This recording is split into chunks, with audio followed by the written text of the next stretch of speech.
I think what we experienced was, like I said, well beyond the material science and the capabilities that we had at the time, that we have currently, or that we're going to have in the next 10 to 20 years. The American people deserve to know what is happening in our skies. It is long overdue. I have experienced advanced UAP firsthand, and I'm here to voice the concerns of more than 30 commercial aircrew and military veterans who have confided their similar encounters with me. And Mr. Ogles of Tennessee. Without objection, so ordered. For today's subcommittee hearing, both the chair and ranking member will have 10 minutes for opening remarks. We may both be giving some of those minutes to other members of our party. I'm now going to recognize myself for 10 minutes. I'm actually going to try to get out of here in about 4, and then we'll give it to some of my friends over here.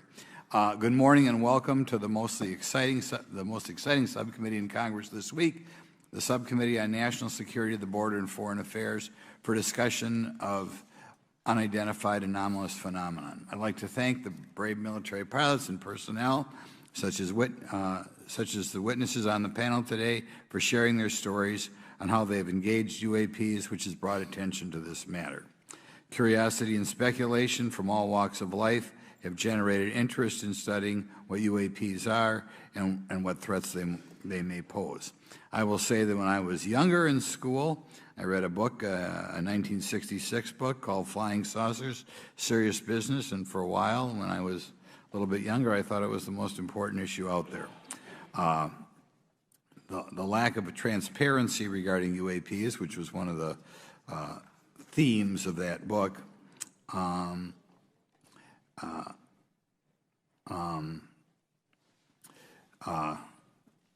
in any event, it's led to interest in studying what UAPs are and what threats they pose.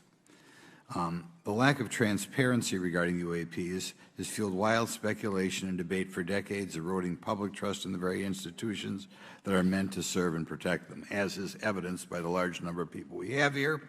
I also want to point out in 1966, President Gerald Ford claimed to have seen a UFO, and in 1969 in Georgia, Jimmy Carter claimed to have seen a UFO. So this has led Congress to establish entities to examine UAPs. The National Defense Authorization Act of 2022 established the All-Domain Anomaly Resolution Office, or AARO, to conduct or to coordinate efforts across the Department of Defense and other federal agencies to detect, identify, and investigate UAPs. However, AARO's budget remains classified, prohibiting meaningful oversight from Congress.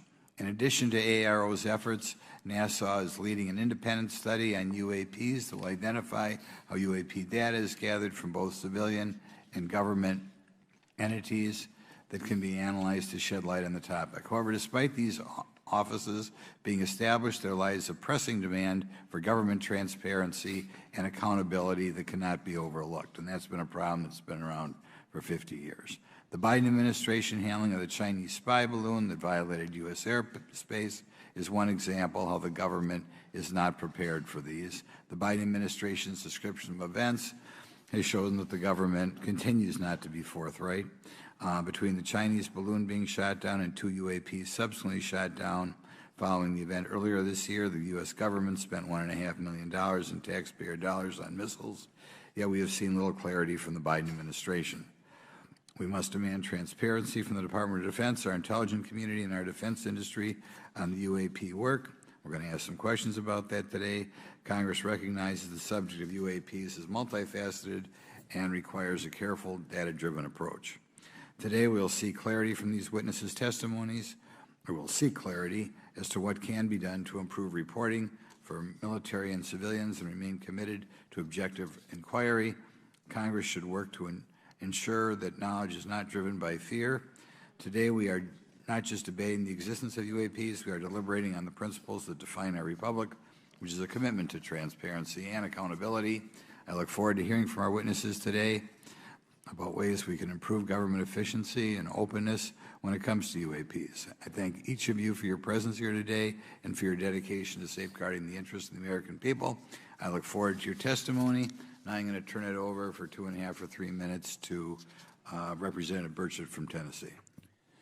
Thank you, Mr. Chairman. Thank you all for being here. I want to thank everybody for making this happen today. And I want to remind everybody this is a nonpartisan issue. This has nothing to do with party politics. I think the cover-up goes a lot deeper than that.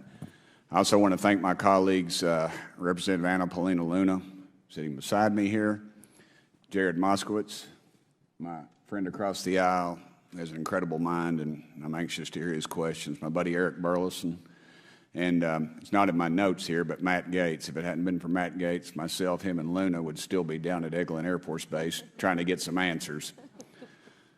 He's got an incredible legal mind. Also, I know I saw it in the crowd there, George Knapp, my buddy Jeremy Corbell. They're not witnesses, but they've provided some statements on this subject, and I seek unanimous consent to enter those statements into the record, Mr. Chairman. Without objection. Also, would like to enter in, I understand now that this is unclassified and it's public record, but as we all know, that's sometimes difficult for the public to get a hold of. A report, Defense Intelligence Reference Documents, Advanced Space Propulsion Based on Vacuum, Space-Time Metric Engineering, some light reading for some of our members. Without objection. Thank you. Mr. Knapp wrote, since 1969, the position of our military has been that UFOs pose no threat to national security and are not worthy of further study. I'd say that's the biggest understatement of the decade. He also goes on to talk about the dismissive attitude. It's at odds with what was revealed in documents, reports, and internal memos. And Mr. Cabral says, as he writes these words, the UFO is emerging as a major topic of global importance. I can state that as a fact. Out there, I met a fellow who came in here all the way from Denmark to be here for this meeting. So this is huge. This is worldwide. I think we suspect what's going on, but I'd also like to thank the members of Congress who have supported our efforts to make this hearing happen. Some have even confided to me that they've had UFO sightings of their own. Those members, of course, some of them wish to remain anonymous, and I'll keep it that way. But also, finally, I'd like to thank these three brave witnesses here. They took an oath. They took an oath to uphold the Constitution of the United States, and dadgummit, they're doing it. And we owe them a debt of gratitude.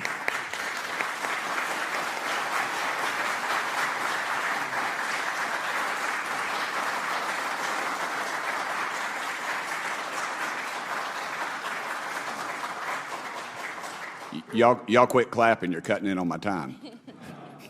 Just kidding. These folks, they've got nothing to gain from this, and I think you're going to find out that they've endured quite a few slings and arrows.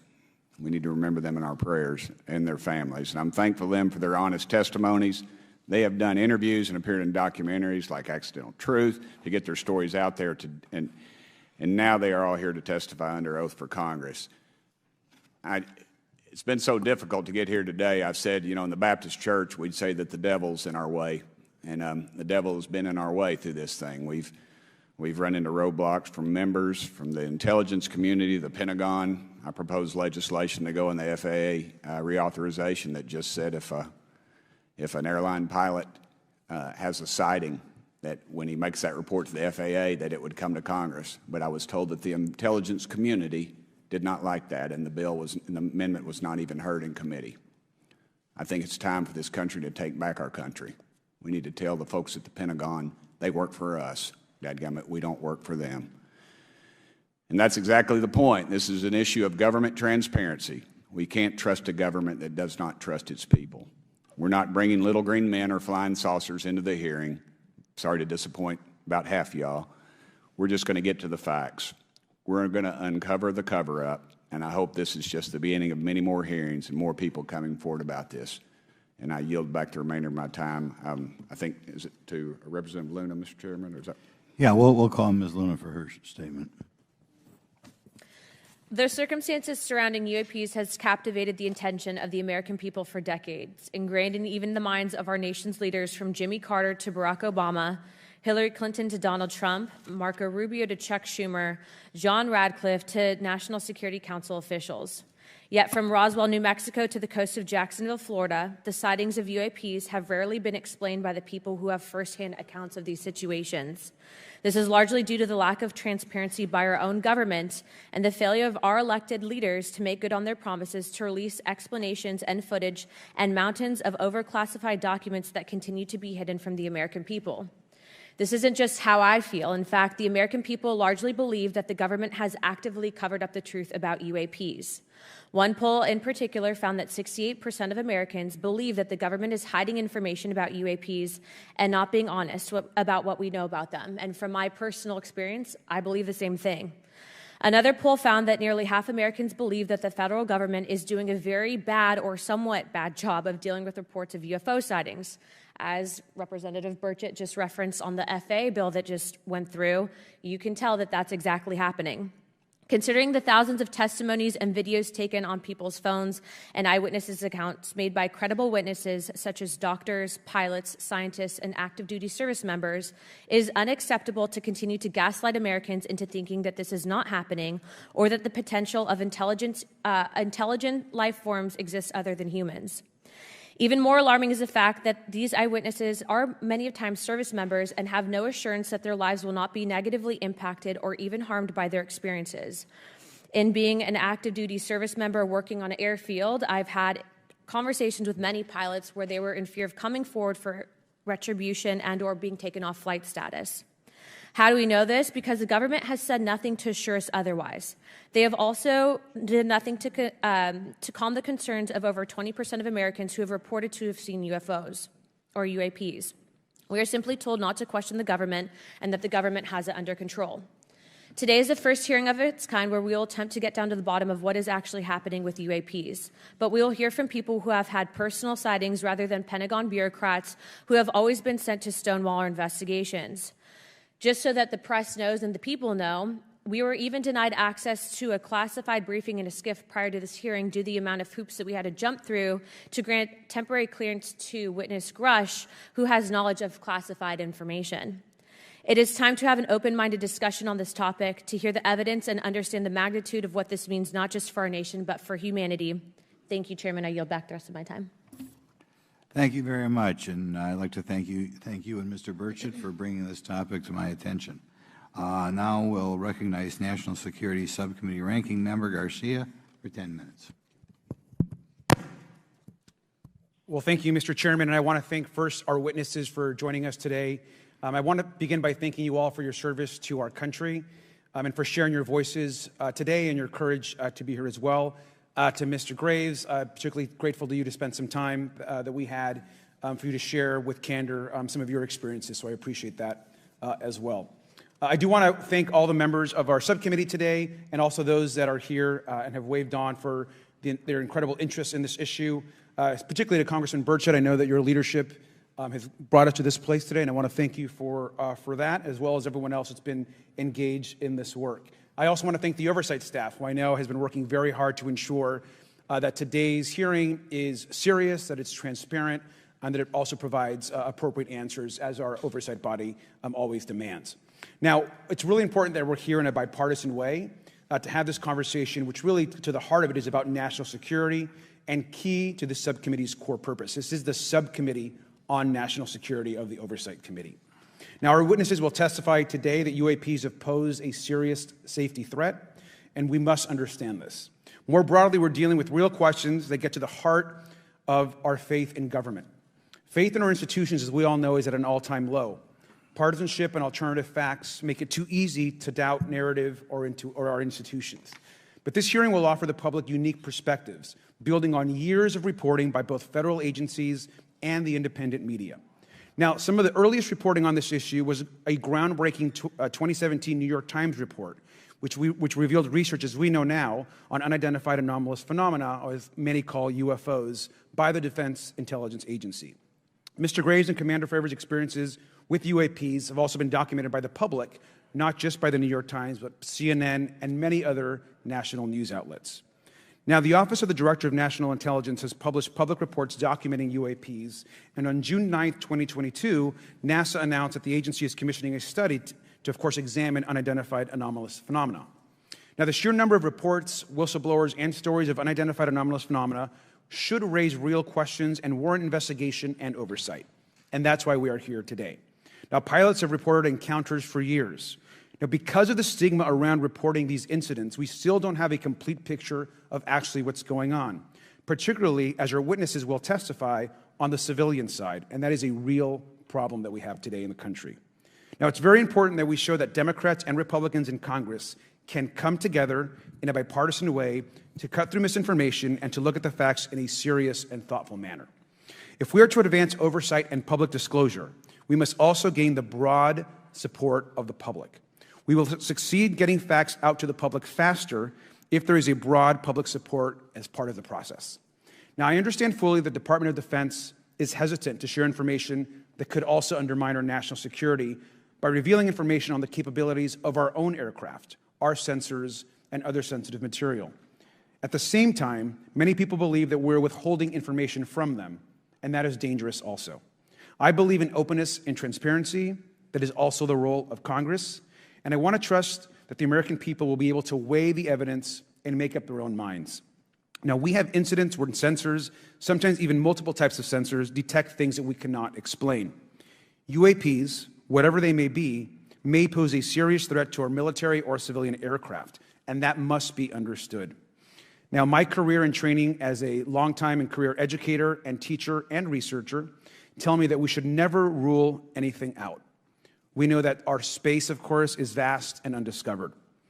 I also want to note that Mr. Sean Kirkpatrick, director of the All-Domain Anomaly Resolution Office, the component of the DoD office that investigates UAP data, has testified before the Senate this year that his unit has found no evidence of extraterrestrial activity. NASA has also stated that they don't have evidence of extraterrestrial life either, and we've heard this, of course, from some of our government agencies. And we should remind viewers and witnesses, which I think is really important, that we also cannot share classified information in public settings. But questions, of course, remain that people want to see data and information for themselves. The enormous interest in the hearing today underscores the importance of a fair and open look at the evidence from witnesses who can share their unique perspectives. Now, I know I certainly have a lot of questions, and I know that all the members of our committee do as well. We should come to this hearing with an open mind, and we should not let our existing ideas restrict us on either side. I hear over and over from many agencies the stigma around reporting and investigating UAPs prevents us from getting real answers. We know that whistleblowers have reported harassment, intimidation, or stigma as well, and this is not acceptable. If people can't report incidents which would have national security or safety implications, then that also has serious consequences for us.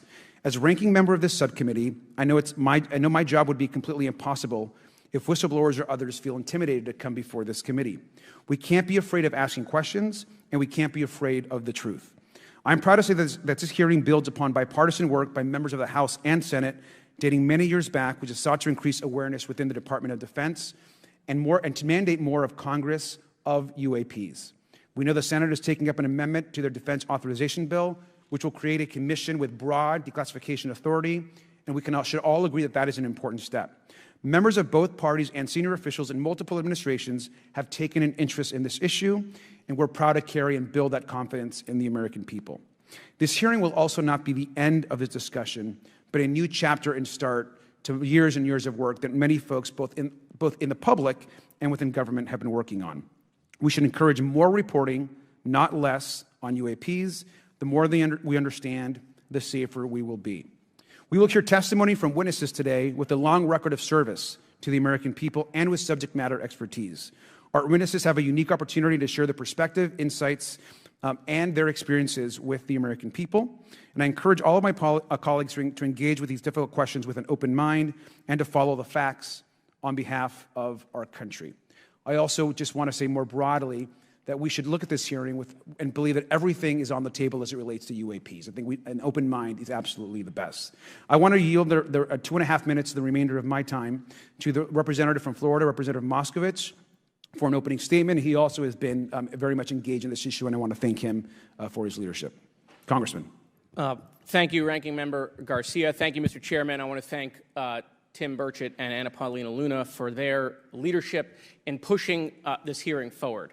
I want to thank, obviously, committee staff and their staff working on this on a bipartisan basis because many Americans are deeply interested in this issue, and it shouldn't take the potential of non-human origin to bring us together. Additionally, I want to thank the witnesses for coming forward to share your perspectives, your thoughts, and the sightings of UAPs. Unlike other hearings many times in Congress, you're not here to help a political party, but you're here to share information with the American people. And it's not something that is just going on in this administration. It's something that's spanned many administrations. For decades, many Americans have been fascinated by objects mysterious and unexplained, and it's long past time that they got some answers. The American public has a right to learn about technologies of unknown origins, non-human intelligence, and unexplainable phenomena. Those are not the words of a UFO Twitter account. Though that is a direct quote from Majority Leader Chuck Schumer, that the American public has a right to learn about technologies of unknown origins, non-human intelligence, and unexplainable phenomena. In an interview with Fox News, recent former Director of National Intelligence John Radcliffe confirmed the U.S. government is aware a lot more sightings of UAPs, and that they have not made that information public. I quote, "There are a lot more sightings that have not been made public," Radcliffe said to Fox News. For me, this hearing is about transparency. We unfortunately live in a time in which many people distrust government and our institutions, and overclassification of information away from the American public or even Congress contributes to today's politics. The American people have regular questions. What are UAPs? How come the media doesn't report more on them? Are they foreign adversaries? Are they U.S. technology? Are they something else? They ask themselves, how come when a Russian jet shoots flares at one of our drones, we have perfect pictures and videos to show the American people and the world, but when it comes to UAPs, nothing? Of course, we must always protect our national security to maintain our superiority, like when stealth helicopters were only rumored to exist but were used in the Osama bin Laden raid in 2011. But we can't allow that to be used as a shield to keep the American people completely in the dark from basic truths. The American people deserve to hear more about special access programs. Congress has a right to know if there's any unsanctioned weapons development. Satellite imagery that has not been provided to Congress. Congress created the All-Domain Resolution Office in the NDAA of 2022. In its initial analysis, there are 171 uncharacterized UAP reports, and this is the words from the report, that appear to have demonstrated unusual flight characteristics or performance capabilities. I believe more information is known about the 171 instances. It's time for Congress to reinsert ourselves. I call on our military leaders and intelligence officials to release more information to the American people about UAPs. And to our military leaders, if there's nothing to conceal, let Congress go to Wright-Patterson Air Force Base, the Dugway Proving Ground, or even Groom Lake in Nevada. We should have disclosure today. We should have disclosure tomorrow. The time has come. Thank you, Ranking Member. Thank you, Mr. Moskowitz, and I would yield back now to our chairman. Thank you. Right, now I'd like to introduce our witnesses. Our first witness is Lieutenant Ryan Graves. He's the Executive Director of Americans for Safe Aerospace. Lieutenant Graves is also a former U.S. Navy F-18 pilot with his own UAP experience. The next witness, David Grush, is a former senior intelligence officer with the National Geospatial Intelligence Agency and was a senior technical advisor for UAP issues. And finally, retired Navy Commander David Fravor, squadron leader who worked as a naval aviator for 18 years. Mr. Fravor has his own UAP experience known as the TikTok event. I look forward to hearing from all three of you today. Pursuant to Committee Rule 9G, the witnesses will please stand and raise their right hands. Do you solemnly swear or affirm that the testimony you are about to give is the truth, the whole truth, and nothing but the truth, so help you God?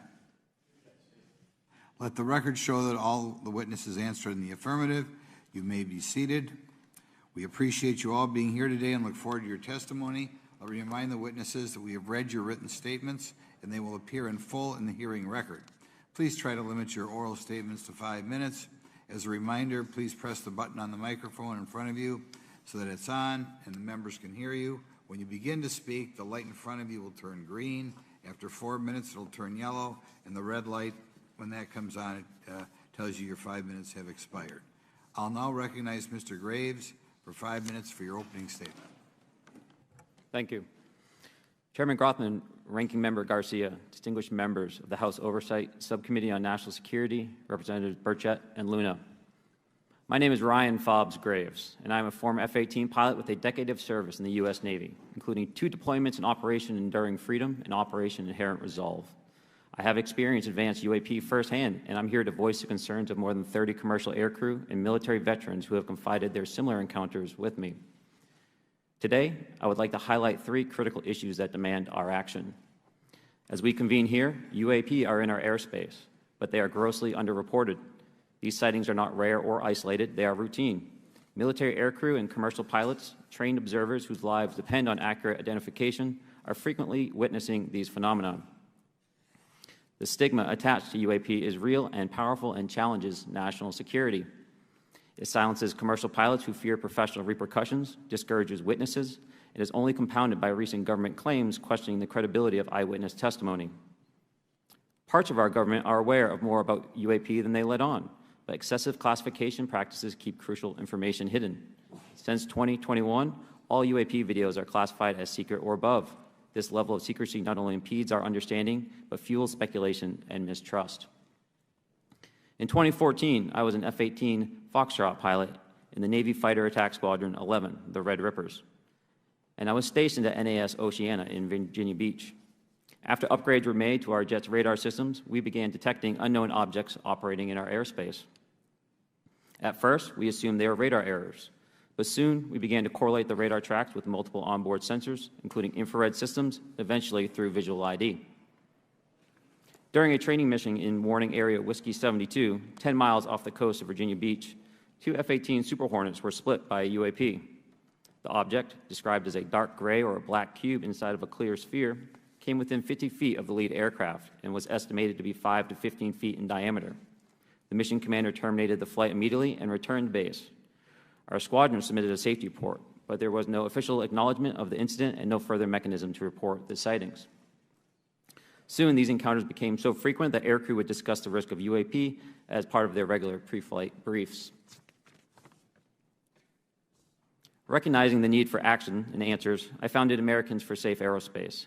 The organization has since become a haven for UAP witnesses who were previously unspoken due to the absence of a safe intake process. More than 30 witnesses have come forward, and almost 5,000 Americans have joined us in the fight for transparency at safeaerospace.org. The majority of witnesses are commercial pilots at major airlines. Often, they are veterans with decades of flying experience. Pilots are reporting UAP at altitudes that appear above them at 40,000 feet, potentially in low Earth orbit or in the gray zone below the Kármán line, making inexplainable maneuvers like right-hand turns and retrograde orbits or J-hooks. Sometimes these reports are reoccurring, with numerous recent sightings north of Hawaii and in the North Atlantic. Other veterans are also coming forward to us regarding UAP encounters in our airspace and oceans. The most compelling involve observations of UAP by multiple witnesses and sensor systems. I believe these accounts are only scratching the surface, and more will share their experiences once it is safe to do so. In closing, I recognize the skepticism surrounding this topic. If everyone could see the sensor and video data I witnessed, our national conversation would change. I urge us to put aside stigma and address the security and safety issue this topic represents. If UAP are foreign drones, it is an urgent national security problem. If it is something else, it is an issue for science. In either case, unidentified objects are concerned for flight safety. The American people deserve to know what is happening in our skies. It is long overdue. Thank you. Mr. Grush? Mr. Chairman, ranking members and congressmen, thank you. I'm happy to be here. This is an important issue, and I'm grateful for your time. My name is David Charles Grush. I was an intelligence officer for 14 years, both in the U.S. Air Force, both active duty, Air National Guard, and Reserve, at the rank of major, and most recently from 2021 to 2023, at the National Geospatial Intelligence Agency, NGA, at the GS-15 civilian level, which is the military equivalent of a full bird colonel.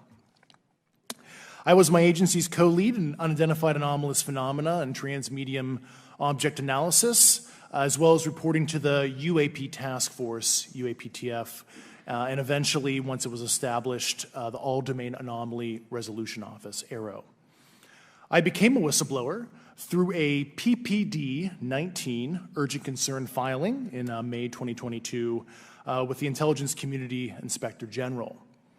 Following concerning reports from multiple esteemed and credentialed current and former military and intelligence community individuals that the U.S. government is operating with secrecy above congressional oversight with regards to UAPs.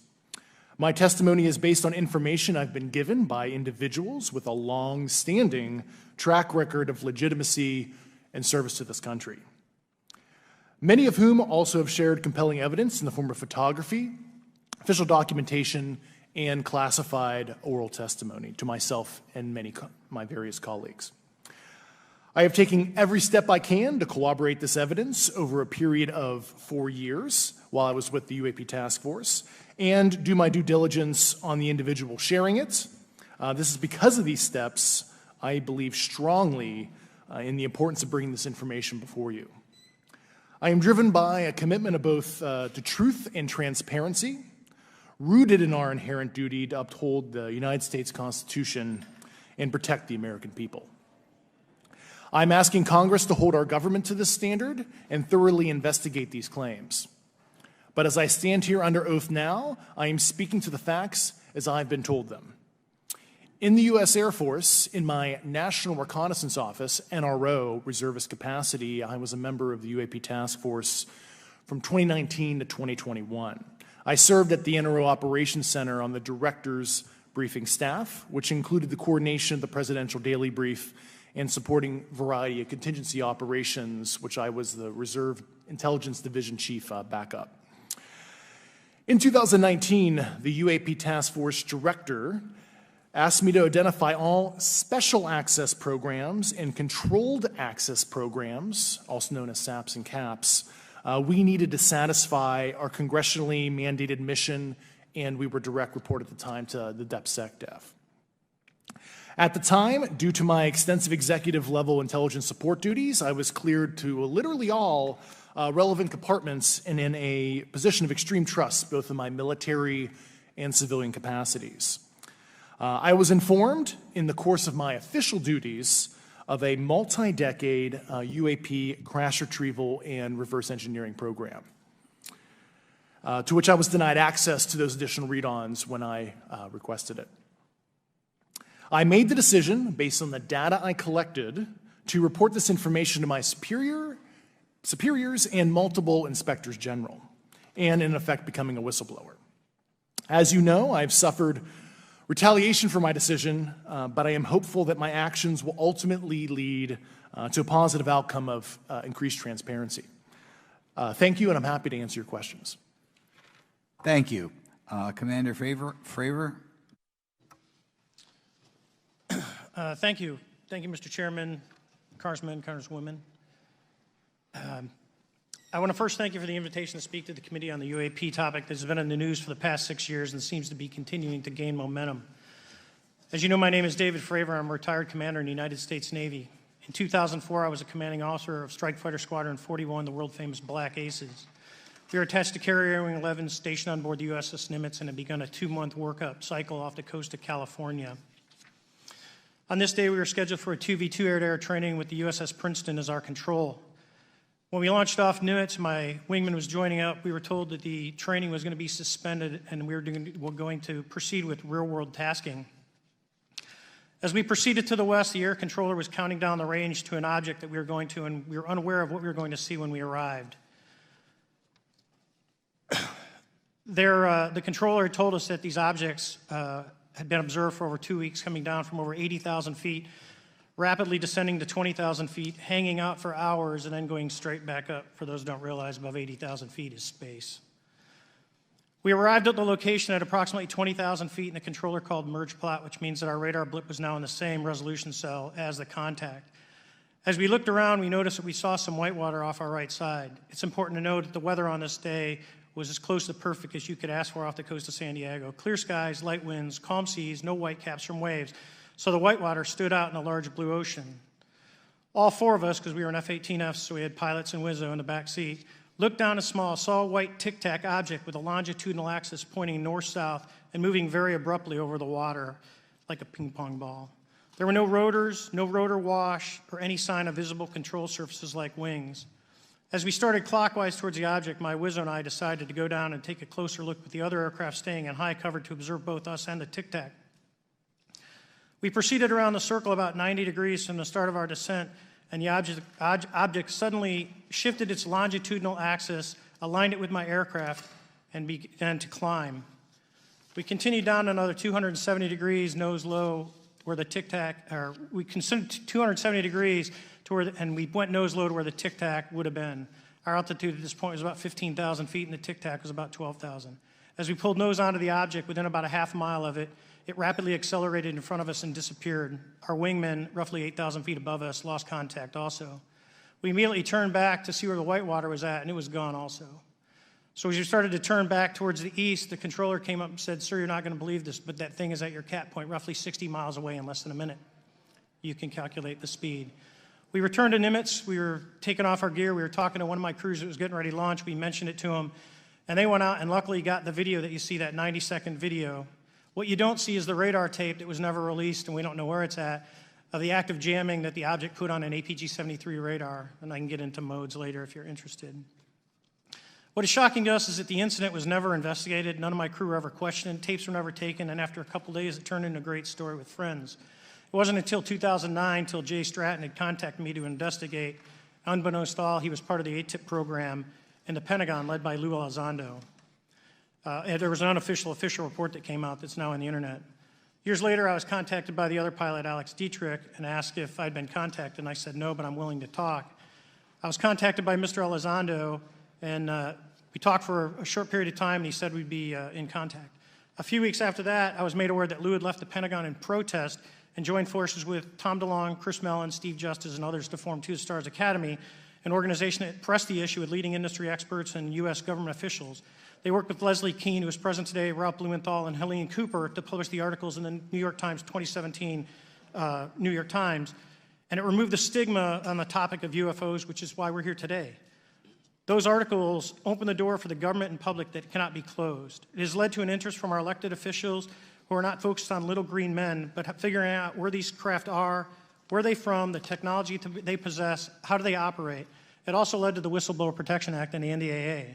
There are multiple witnesses coming forward to say that have firsthand knowledge, and Mr. Grush just covered that. What concerns me is that there's no oversight from our elected officials on anything associated with our government processing or working on craft. Believe it not from this world. This issue is not a full public disclosure that could undermine national security, but it is about ensuring that our system of checks and balances works across all work done in the government using taxpayer funds. Relative to government programs, even unacknowledged WAVE programs have some level of oversight by the appropriate committee members in the House and Senate, and this work that is said to be occurring from whistleblower testimonies should not be exempt. In closing, I would like to say that the Tic Tac object we engaged in 2004 was far superior to anything that we had on time, have today, or are looking to develop in the next 10 years. If we in fact have programs that possess this technology, it needs to have oversight from those people that the citizens of this great country elected in office to represent what is best for the United States and best for the citizens. I thank you for your time. Thank you very much. Thank you very much. I know it's very difficult for all of you, all you've done in the past to try to illuminate this issue. Call on myself first for some questions. I'm going to start with Mr. Graves. Are pilots that you interact with as part of your organization, do you feel adequately trained and briefed on how to handle encounters with UAPs? No. Right now, military witnesses to UAP have limited options for reporting UAP. But more concerning is that commercial aviation sector has not adapted to the lessons that the military has implemented. The military and Department of Defense has stated that UAP represent a critical aviation safety risk. We have not seen that same language being used in the commercial markets. They are not acknowledging this risk. Okay. What steps do you think you have to be taken to improve a pilot's UAP reporting, be it military or commercial? Right now, we need a system where pilots can report without fear of losing their jobs. There is a fear that the stigma associated with this topic is going to lead to professional repercussions, either through management or perhaps through their yearly physical check. So having a secure system, reducing the stigma, and making this information available through the public is going to reduce the concerns that aircrew have. Could you just give me a little idea of the degree to which reports in the past are not made public right now? Well, I don't think there has been a proper reporting system to gather those reports and thus not report them. So to answer your question, I think there is a dearth of data due to the fact that the reporting has been limited up to this time. Could you tell me why you believe it's, kind of to play the devil's advocate, a reason why some of this stuff should not be available to the public? There's certainly some national security concerns when we use our advanced sensors in our tactical jets to be able to identify these objects. However, there's no reason that the objects themselves would be classified. I would be curious to see how the security classification guideline actually spells out the different nuances of how this topic is classified from the perspective of UAP, not national security. I'll give you a follow-up on that. Assuming that there are reasons why not all this should be made public, this has been around for a long period of time. Can any of the three of you think of any reason why anything related to UAPs, say 15 years and back, should not be immediately made public? I think one of it is acknowledging a vulnerability, both from a collection and I'll just say a countermeasure perspective. So it's We'll go with say that we haven't cracked for many years. Yeah. even say 20 years back. Is there any reason why, when you go back that far, things shouldn't be made public? Unless it shows a specific national security vulnerability as it relates to a weakness in a particular defense system. Okay, Mr. Fravor, the TikTok incident that you were engaged occurred in 2004. What kind of reporting took place after that incident? None. We had a standard debrief where the backseaters went down to our carrier intel center and briefed what had happened, and that was it. No one else talked to us, and I was in the top 20 in the battle group. No one came. The captain was aware, the admiral was aware, nothing was done. Your commanding officers provide any sort of justification?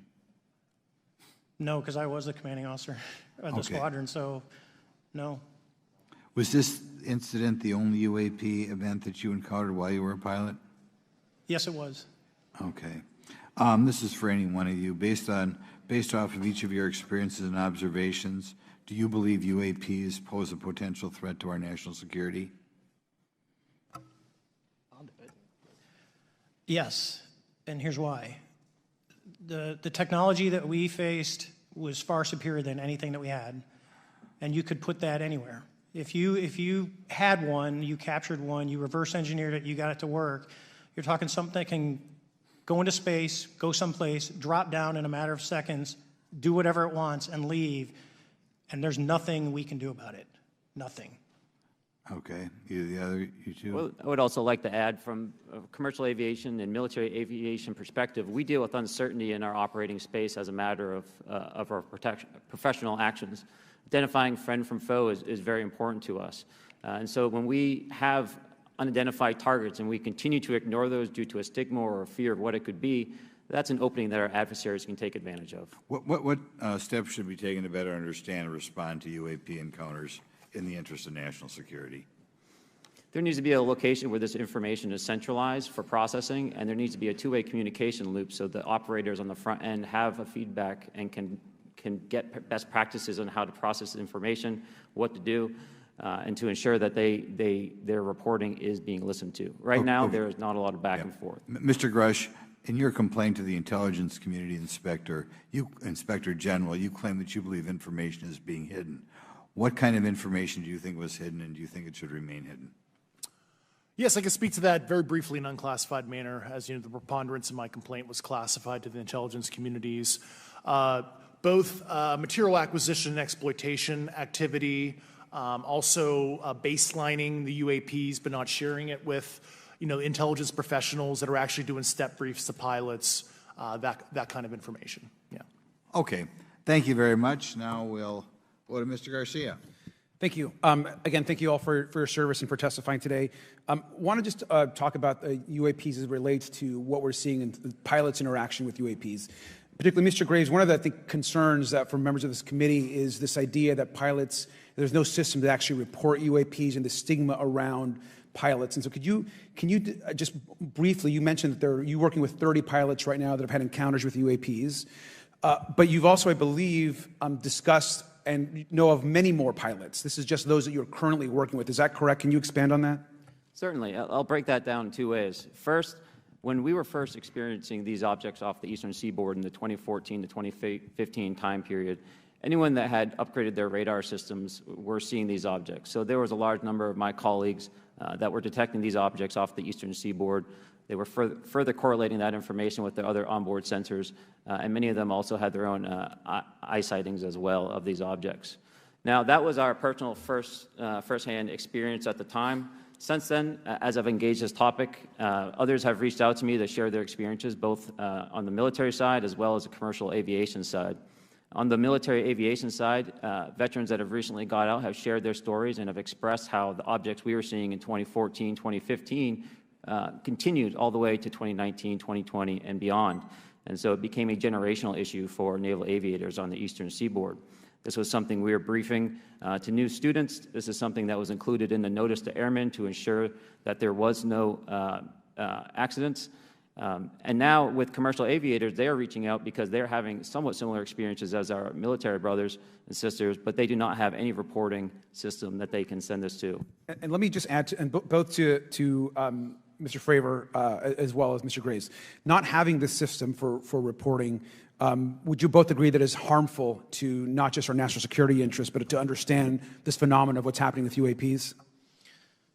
I think it's actually a travesty that we don't have a system to correlate this and actually investigate. You know, so if you took the East Coast, you know, there's coastal radars out there that monitor our air defense identification zone, so out to 200 miles. They can track these, you know, so when you see them, they could actually go and pull that data and get maneuvering. And instead of just having the airplanes, there's other data sources out there. And I've talked to other government officials on this. So you need a centrally located repository that these reports go to.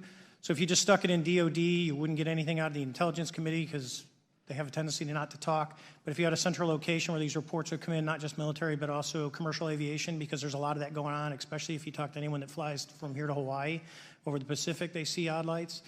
So I think you need to develop something that allows you a central point to collect the data in order to investigate. Mr. Graves? I would concur with everything Mr. Fravor said.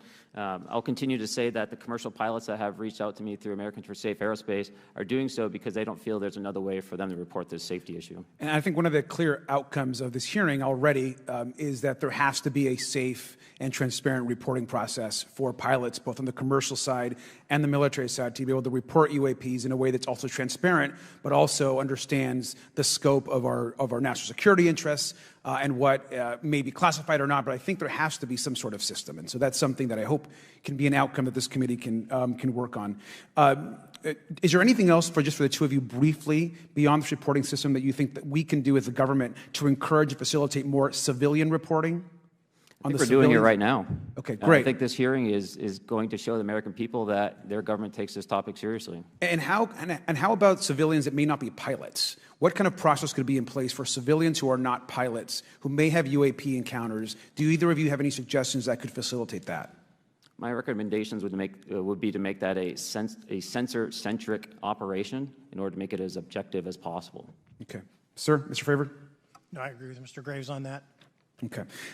Just briefly, I also just want to note, particularly for the two pilots, and I have a question for Mr. Grush. One of the things that I found fascinating in our discussion, Mr. Graves, last night as well, is that you both described UAPs and formations and the way they are observed in space or in our air, and the way that they move is essentially ways in which current technology or aircraft that we know of are unable to actually function or move.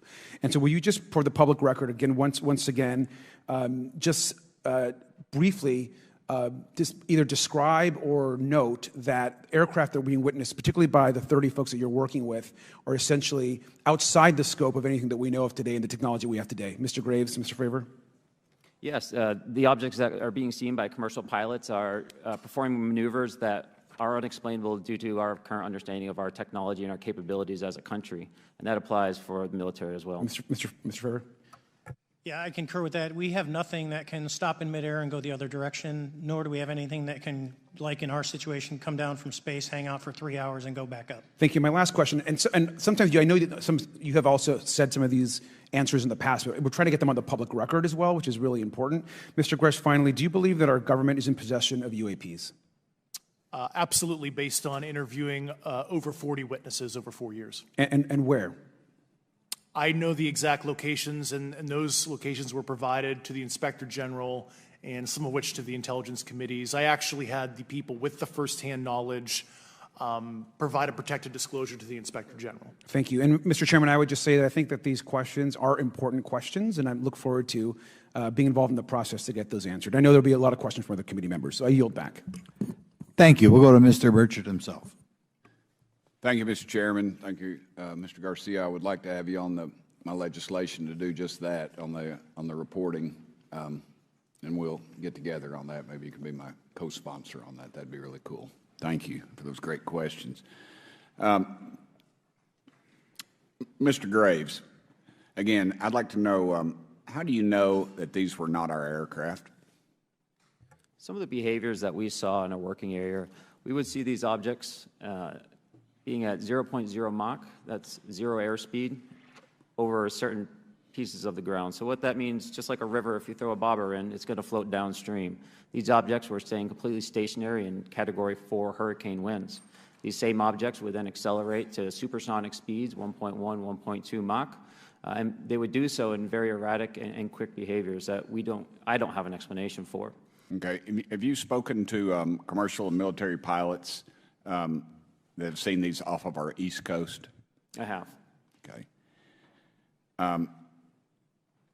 Mr. Favor, I noticed that in the Tic Tac video, it's Tic Tac like the candy, not TikTok like the Chinese Communist app. That's correct. Yes, sir. I just want to make that because my daughter corrected me on that and called me a boomer and said, "Hey, boomer," and I said, "No, baby, it's Tic Tac like the candy. You're going to have to just look it up." And but now I would also like to say today is a day of many firsts. It's a miracle that we're having this meeting, and it's also a miracle that my wife has put up with me for 9 years today. Today is my anniversary, so I want to tell my wife happy anniversary and that I love her very much. As she likes to say, this 9 years have been the best 2 years of her life. So thank you. Mr. Favor, what astonished you the most about the flight capabilities of these Tic Tac, very briefly? The performance, absolute performance. It was. And you're not aware of any other objects that anybody in the world has, in this world, that has those capabilities? No, I think it's far beyond actually our material science that we currently possess. Are you aware of any other reconnaissance platforms that have tracked or recorded the Tic Tac's maneuvers, maybe the NORAD system or any of the others? I am not. Okay. Mr. Grush, thank you for being here, brother.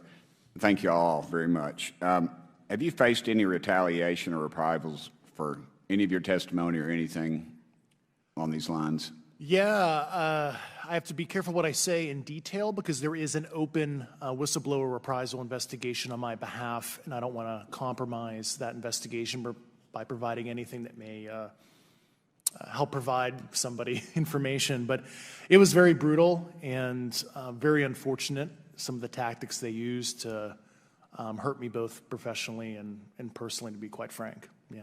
It's very unfortunate, as they say, when you're over the target, that's when they do the most firing at you. Do you have any personal knowledge of people who have been harmed or injured in efforts to cover up or conceal these extraterrestrial technology?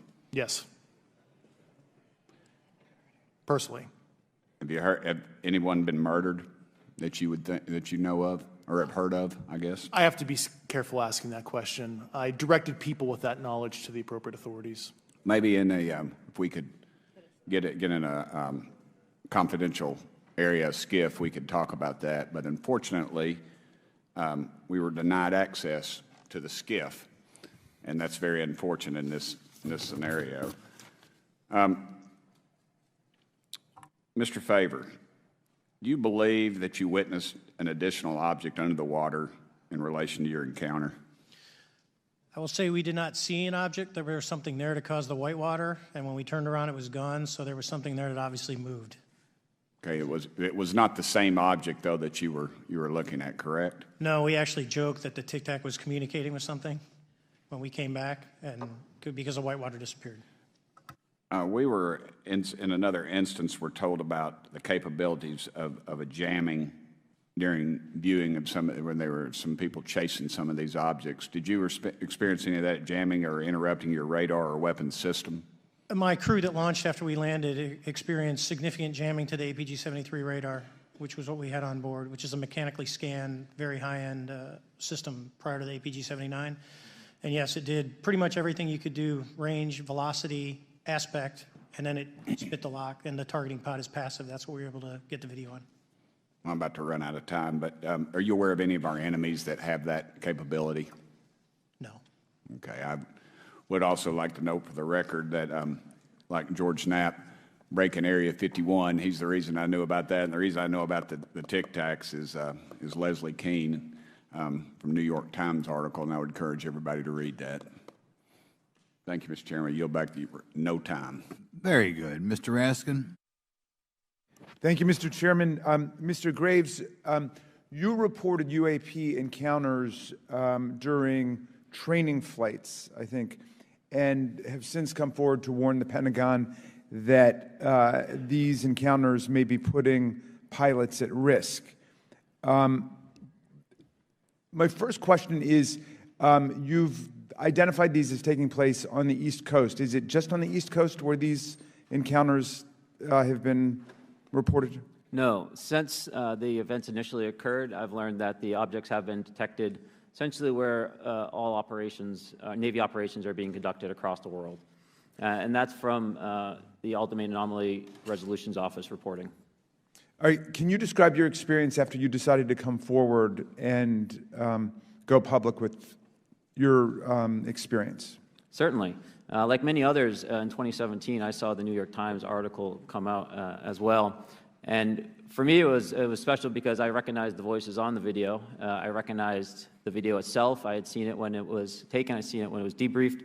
And so that kind of shook me because I realized that this problem was still ongoing. And so I reached out to colleagues back on the East Coast and realized that this was still a safety risk that they were dealing with, that they had essentially hit a wall with how they could move forward on this conversation. It was at that point when I decided to try to move the conversation forward myself.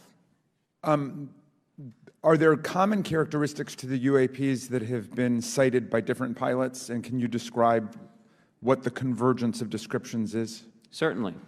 We were primarily seeing dark gray or black cubes inside of a clear sphere. I'm sorry, dark gray or black cubes?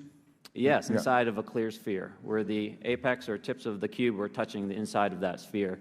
And that was primarily what was being reported when we were able to gain a visual tally of these objects. And that occurred over almost 8 years. And as far as I know, it's still occurring. I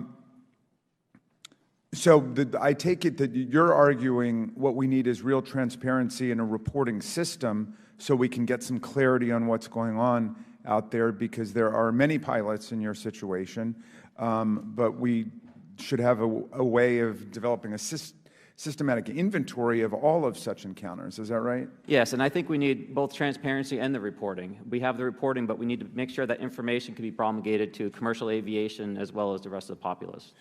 Mr. Grush, what about you? What was your experience after you came forward? Well, it's only been about 2 months or so I guess my experience has been overwhelming support from former colleagues of mine that have privately messaged me, and I do appreciate that. But I do have knowledge of active planned reprisal activity against myself and other colleagues, and it's very, very upsetting to me. Coming from where? Certain senior leadership at previous agencies I was associated with. And that's all I'll say publicly, but I can provide more details in a closed environment. Okay. Well, I hope you understand that there would be bipartisan rejection of any attempt to vilify, demonize, or engage in other reprisals against our witnesses and people who are telling the truth from their perspective. Yeah, there were certain colleagues of mine that were brutally administratively attacked, and it actually makes me very upset as a leader to see that happen to other coworkers and actually superiors of mine over the last 3 years. How do you account for that response? That seems like a bizarre response. I call it administrative terrorism. That's their quiver, their tool in the toolbox to silence people, especially the career government service cares about their career, cares about their clearance, their reputation to climb the ladder. And when you threaten that career path, a lot of people back off. But I'm here to represent those people. So, Mr. Fravor, what about you? What has your experience been since you've come forward with your perspective on this? Actually, I've been treated very well. And the 6 people that were involved, myself included, all of them have or will be retiring from the military as 05s or 06s. And all my friends that are very senior, 3 and 4 stars, I've talked to them. They believe, they understand there's a problem. But no, I was actually treated really well. And what is your general interpretation of these phenomena, or what is your current thinking of trying to make sense of them? Well, I'll say, I'm not like a UFO fanatic. It's not me. But I will tell you that what we saw with 4 sets of eyes over a 5-minute period, still, there's nothing, we have nothing close to it. It was amazing to see. I told my buddy I wanted to fly it, but yeah, it's just an incredible technology. All right, Mr. Chairman, thank you very much. I'll yield back to you. Thanks. On to Ms. Luna. Mr. Grush, in speaking to you yesterday, I just wanted to follow up on Representative Raskin's questions.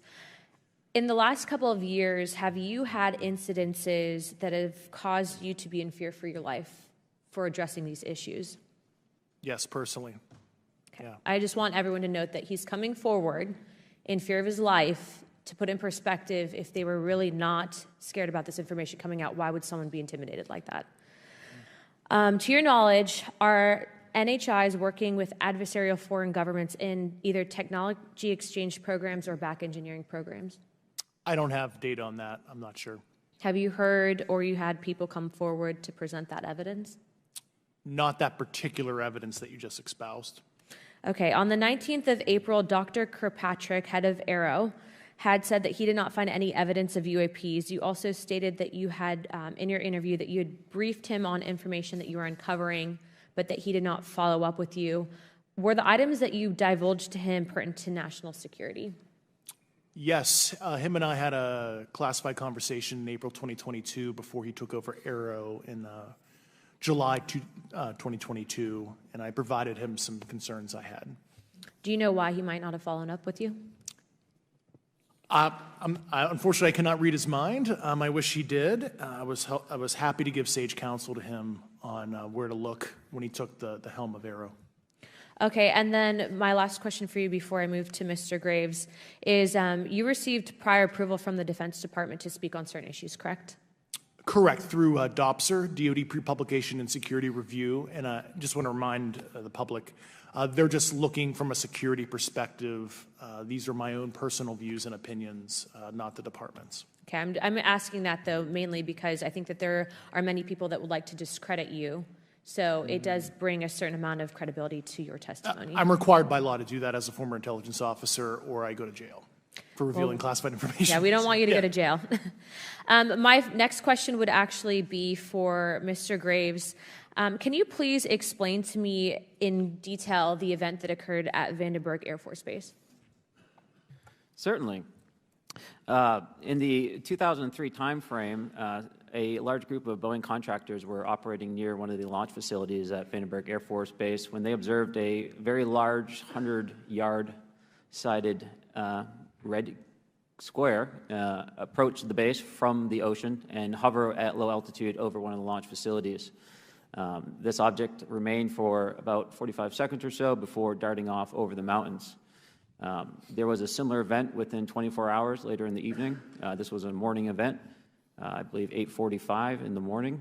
Later in the evening, post-sunset, there were reports of other sightings on base, including some aggressive behaviors. These objects were approaching some of the security guards at rapid speeds before darting off. And this is information that was received through one of the witnesses that have approached me at Americans for Safe Aerospace. Was this documented in any official form, whether it was a police blotter? Yes, they had official documentation and records from the event that the witness held over the years. And I'm not going to ask you to do it right now for time reasons, but you'd be able to sketch what was witnessed, correct? And have you seen that before on any other equipment and or during your flight time?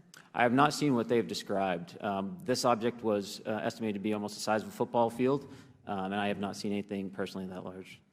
Okay, and then another question on follow-up referencing the gimbal video Go Fast incident. Can you just clarify, because to our understanding, the footage was actually cut off at a certain point, but what happens at the end of that video, just for those Americans specifically there that are wanting to know about the rest of that footage? Certainly. There was some uncertainty or instability with the object. It seemed to rock a bit, and that's the last I had seen of the video. Much of the data that I would recommend be analyzed would consist of radar data that would provide precise kinematics on the object, as well as the fleet of objects that were operating nearby. Okay, and follow-up, in regards to the reporting procedures that Mr. Garcia had addressed on, as well as Representative Burchett, with the FAA, to your understanding, pilots that are seeing this, commercial airline pilots, are they receiving cease and desist letters from corporations for coming forward with information in regards to safety for potential airline passengers? I have been made privy to conversations with commercial aviators who have received cease and desist orders. So the American public should know that corporations are putting their own reputations on the not the line, but ahead of the safety of the American people. And I think, would you agree with that statement? It appears so. Okay. And I guess this would be my last, I'm out of time. I yield. I'll be back. Good. Mr. Moskowitz. Thank you, Mr. Chairman. Gentlemen, let's talk about the laws of physics for a second. Mr. Graves and Commander Favor, I heard you talk about speed. When those objects broke the sound barrier, did they make a sonic boom? I was in a jet. You can't hear anything. It's kind of loud in there. Yeah, you're not able to actually personally tell within the vehicle. I will say the objects that we were seeing, they were spherical, and they were observed up to Mach 2, which is a very non-aerodynamic shape. What about G-forces? Let's talk about G-forces of those vehicles. Could a human survive those G-forces with known technology today? No. No, not for the acceleration rates that we observed. Okay. What about what they look like? How close did you get? Did you see a seam or a rivet or a section? And what I mean is, obviously, the jets you're flying have all those things. Did these objects have those? Do you want to go, Ryan? I didn't have the detail to be able to tell that. So we got within a half mile of Tic Tac, which people say that's pretty far, but in airplanes, that's actually relatively close. No, it was perfectly white, smooth, no windows, although when we did take the original FLIR video that is out there, when you put it on a big screen, it actually had two little objects that came out of the bottom of it. But other than that, no windows, no seams, no nothing. Mr. Grush, as a result of your previous government work, have you met with people with direct knowledge or have direct knowledge yourself of non-human origin craft? Yes, I personally interviewed those individuals. Mr. Grush, as a result of your previous government work, have you met with people with direct knowledge or have direct knowledge yourself about ATs, advanced technologies that the U.S. government has? Based on conventional advanced tech, I was briefed to the preponderance of the Defense Department's both space and aerospace compartmented programs, yeah. Do you have knowledge or do you have reason to believe that there are programs in the advanced tech space that are unsanctioned? Yes, I do. Okay. Yeah. And when you say that they're above congressional oversight, what do you mean? Complicated question. So there's, some, I would call it abuse here. So congressional oversight of conventional special access programs, so I'll use Title 10, so DOD as an example, right? So 10 U.S. Code Section 119 discusses congressional oversight of SAPs, discusses the DepSecDef's ability to waive congressional reporting. However, the Gang of Eight is at least supposed to be notified if a waived or waive bigoted, unacknowledged SAP is created, and that's public law. Well, so that how does, I don't want to cut you off, but Yeah. how does a program like that get funded?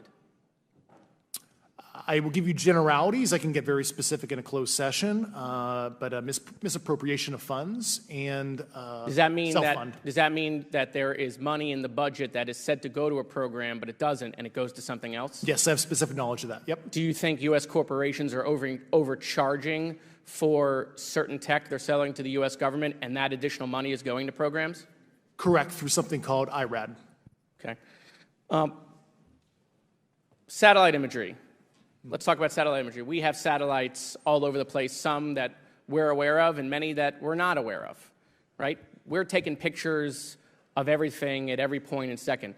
Mr. Grush, are you aware, do you have direct knowledge, or have you talked to people with direct knowledge that there are satellite imagery of these events? That was one of my primary tasks at NGA, since we process, exploit, and disseminate that kind of information.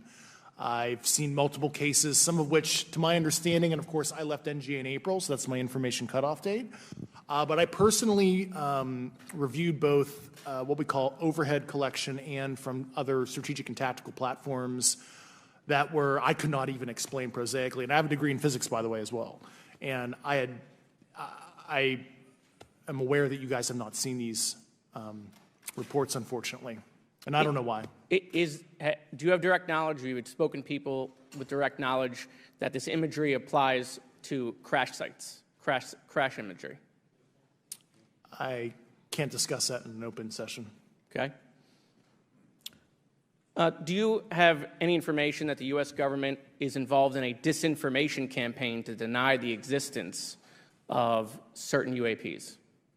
I can't go beyond what I've already stated publicly in my News Nation interview because it touches other sensitivities.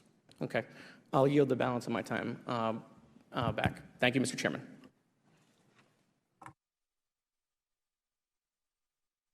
Ms. Fox? Thank you, Mr. Chairman, and I thank our witnesses for being here today. Mr. Garouche, in your sworn testimony, you state that the United States government has retrieved supposedly extraterrestrial spacecraft and other UAP-related artifacts. You go so far as to state that the U.S. is in possession of, quote, non-human spacecraft, end quote, and that some of these artifacts have circulated with defense contractors. Several other former military and intelligence officials have come forward with similar allegations, albeit in non-public settings. However, Dr. Sean Kirkpatrick, the director of AARO, previously testified before Congress that there has been, and I quote, no credible evidence thus far of extraterrestrial activity or of, quote, off-world technology brought to the attention of the office. To your knowledge, is that statement correct? It's not accurate. I believe Dr. Kirkpatrick mentioned he had about 30 individuals that have come to AARO thus far. A few of those individuals have also come to AARO that I also interviewed, Okay. and I know what they provided Dr. Kirkpatrick and their team. Okay. I was able to evaluate Okay, that information. I need to go on. Sure. But my understanding that his statement is accurate, came from a direct quote. And this contradiction is a perfect example of why we need to inject transparency into our government. And for another example, look no further than the pitiful response to the Chinese spy balloon debacle earlier this year.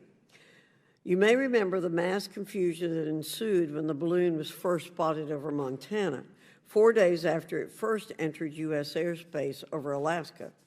The Biden administration's initial inability to address the object grew into a continuous series of embarrassments. After news of the balloon reached the mainstream media, we were assured that the balloon posed no threat to our security. However, after the balloon was allowed to transit the entire continental United States, fighter jets were scrambled off the coast of South Carolina to shoot it down. This flip-flopping and obfuscation caused needless confusion, fear, and panic across the country. It's my hope, Mr. Chairman, that this sort of confusion will not be repeated. We should investigate the extent to which elements of our government possess or do not possess information that is of critical value to the American people. We owe it to the citizens of this nation to make sure that our government is transparent and accountable. We must make sure that our government provides answers, and Congress must do its duty to solicit those answers. With that, Mr. Chairman, I yield back. Yeah, Mr. Frost. Thank you, Mr. Chairman. In 2022, NASA announced that it was commissioning an independent study team to examine UAPs. The NASA team is comprised of scientists across different fields, as well as former astronauts and pilots. In May, the independent study team held its first public meeting, which included the perspectives from NASA senior leaders, as well as perspectives from the Department of Defense and intelligence agencies. The NASA study team is also expected to release its first report pretty soon, and I think it's safe to say that we all eagerly await its results. Mr. Graves, how might NASA's research influence the commercial industry regarding safety in UAP? I think NASA has a big role to play as far as commercial aviation safety, and it's one of their original charges as an organization. One of the recommendations that have been put forward is to utilize their existing aviation safety reporting system to serve as a short-term fill and trusted platform for pilots that want to report on UAP. It also has built-in analytics capability and is funded by Congress.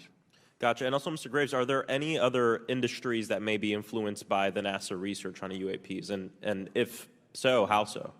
Well, I think there is a large swath of commercial capabilities that could be brought to bear on this topic, from space-based or ground-based sensor systems that are available open source or through commercial marketplaces.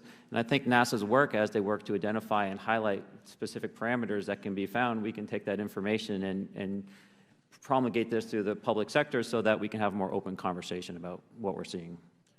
You know, in 2020, the Department of Defense released several videos of UAPs, including Mr. Freyer's experience, U.S. Navy pilots that recorded footage.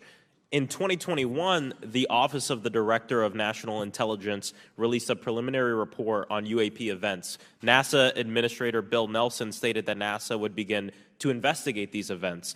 In fact, I sit on Science, Space, and Technology Committee, and when we were doing a hearing with the NASA Administrator Bill Nelson, I asked, you know, why NASA needed to be fully funded, and there were many great reasons, but one of them was actually had to do with UAPs. He actually mentioned, you know, is there life out there? I don't know. And so either way, these actions ultimately led NASA to assemble the independent study team that I mentioned earlier. Also in 2021, Harvard University stood up the Galileo project to research and examine the origins of UAP. So it seems like both, you know, from NASA and in the higher education community, because of the work that y'all have done and people standing up, you know, I think we're seeing some of that stigma slowly going away. Mr. Freyer, do you believe that military pilots feeling empowered to share their UAP experiences has directly impacted the scientific community's research goals on this topic? I would say yes. I would say that, you know, starting in 2017, when it actually came out, it took that stigma away. I mean, I've talked to multiple senators who said prior to that, if you'd have mentioned UAP, you'd have been laughed off the hill. And now we're sitting here today for a public testimony on what's actually going on. You know, I'm hoping that this curve will be more of an exponential and we'll get more and more transparent to the level that we can. Yeah, I mean, it's important. I couldn't imagine, you know, I'm not a pilot, but I used to fly gliders in Civil Air Patrol. Huh? Yeah. Pilot? I mean, you know. And so either way, I mean, I couldn't imagine, you know, being in the glider and seeing something and then not feeling like I had the agency to talk about it. Mr. Graves, can you discuss the importance of seeking scientists to sit on your advisory board? Absolutely. I think ultimately this is going to be a scientific problem. And not only that, it's also an engineering problem. I've been working with the American Institute of Aeronautics and Astronautics to help them stand up a UAP integration committee to help integrate their engineering prowess into this problem. And so, yes, very much, I think this is an engineering and scientific problem as much as a national security problem. And how might Congress help to facilitate partnerships between the scientific community and the UAP focus groups within government? Well, I think one of the things they can do is to have these types of hearings to communicate to the public that this is a topic of interest. I think that there is a pseudo-market, if you will, of interested capabilities and talent that want to approach this topic, and we're seeing that start to grow now. So I think continued conversation, reduction of stigma is going to allow that to flourish and allow answers to help generate themselves. 100%. Well, thank you all for being here and thank you for your work. I think it's important that we keep our top scientific minds focused on this issue and look for ways to increase collaboration. Thank you so much. I yield back. Mr. Comer.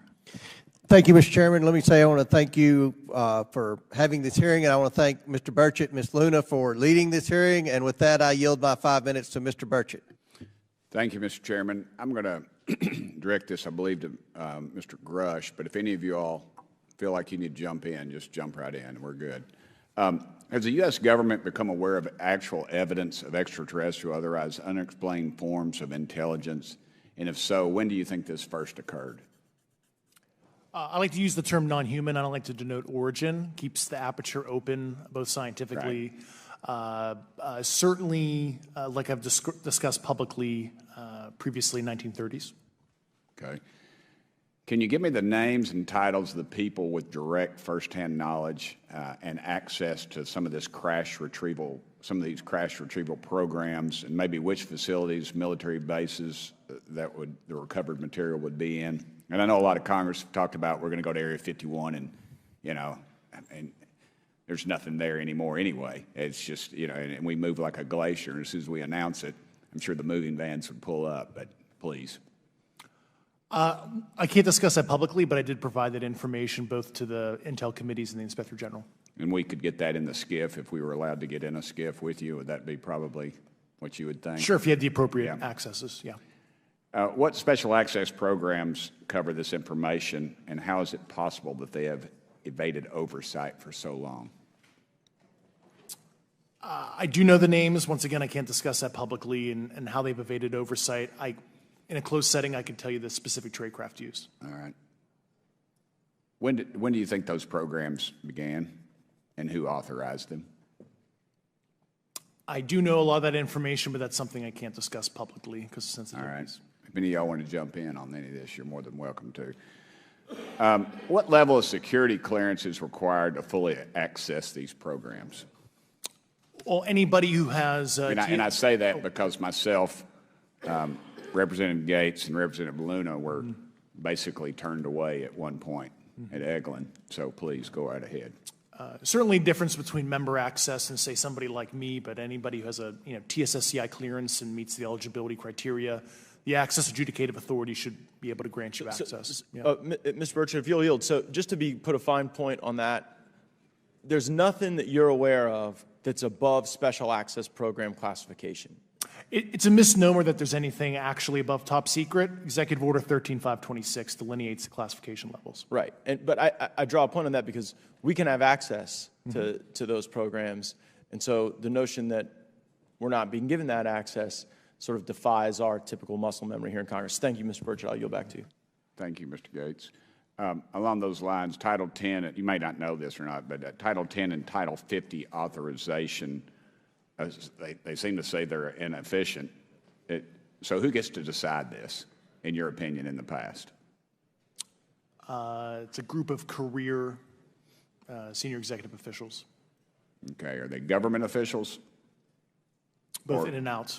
Do what? Both in and out of government, and that's about as far as I can go there. Yeah. All right, well, that leads to my next question. Which private corporations are directly involved in this program? How much taxpayer money has been invested in these programs, to your knowledge? I mean, we know we audit the Pentagon every year, and I've been here 5 years, and they failed the dadgum thing every year. They lose over $1 billion a year, we think, and I was told the Department of Defense maybe 60% of their assets are unaccounted for, whatever the heck that means. In the public sector, you go to jail for that kind of crap. So tell me.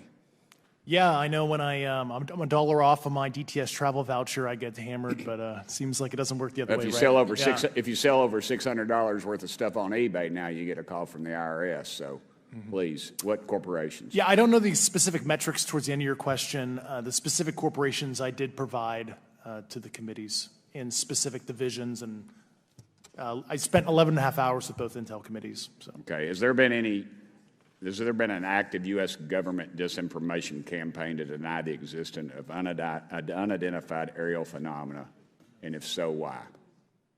I can't go beyond what I've already espoused publicly about that.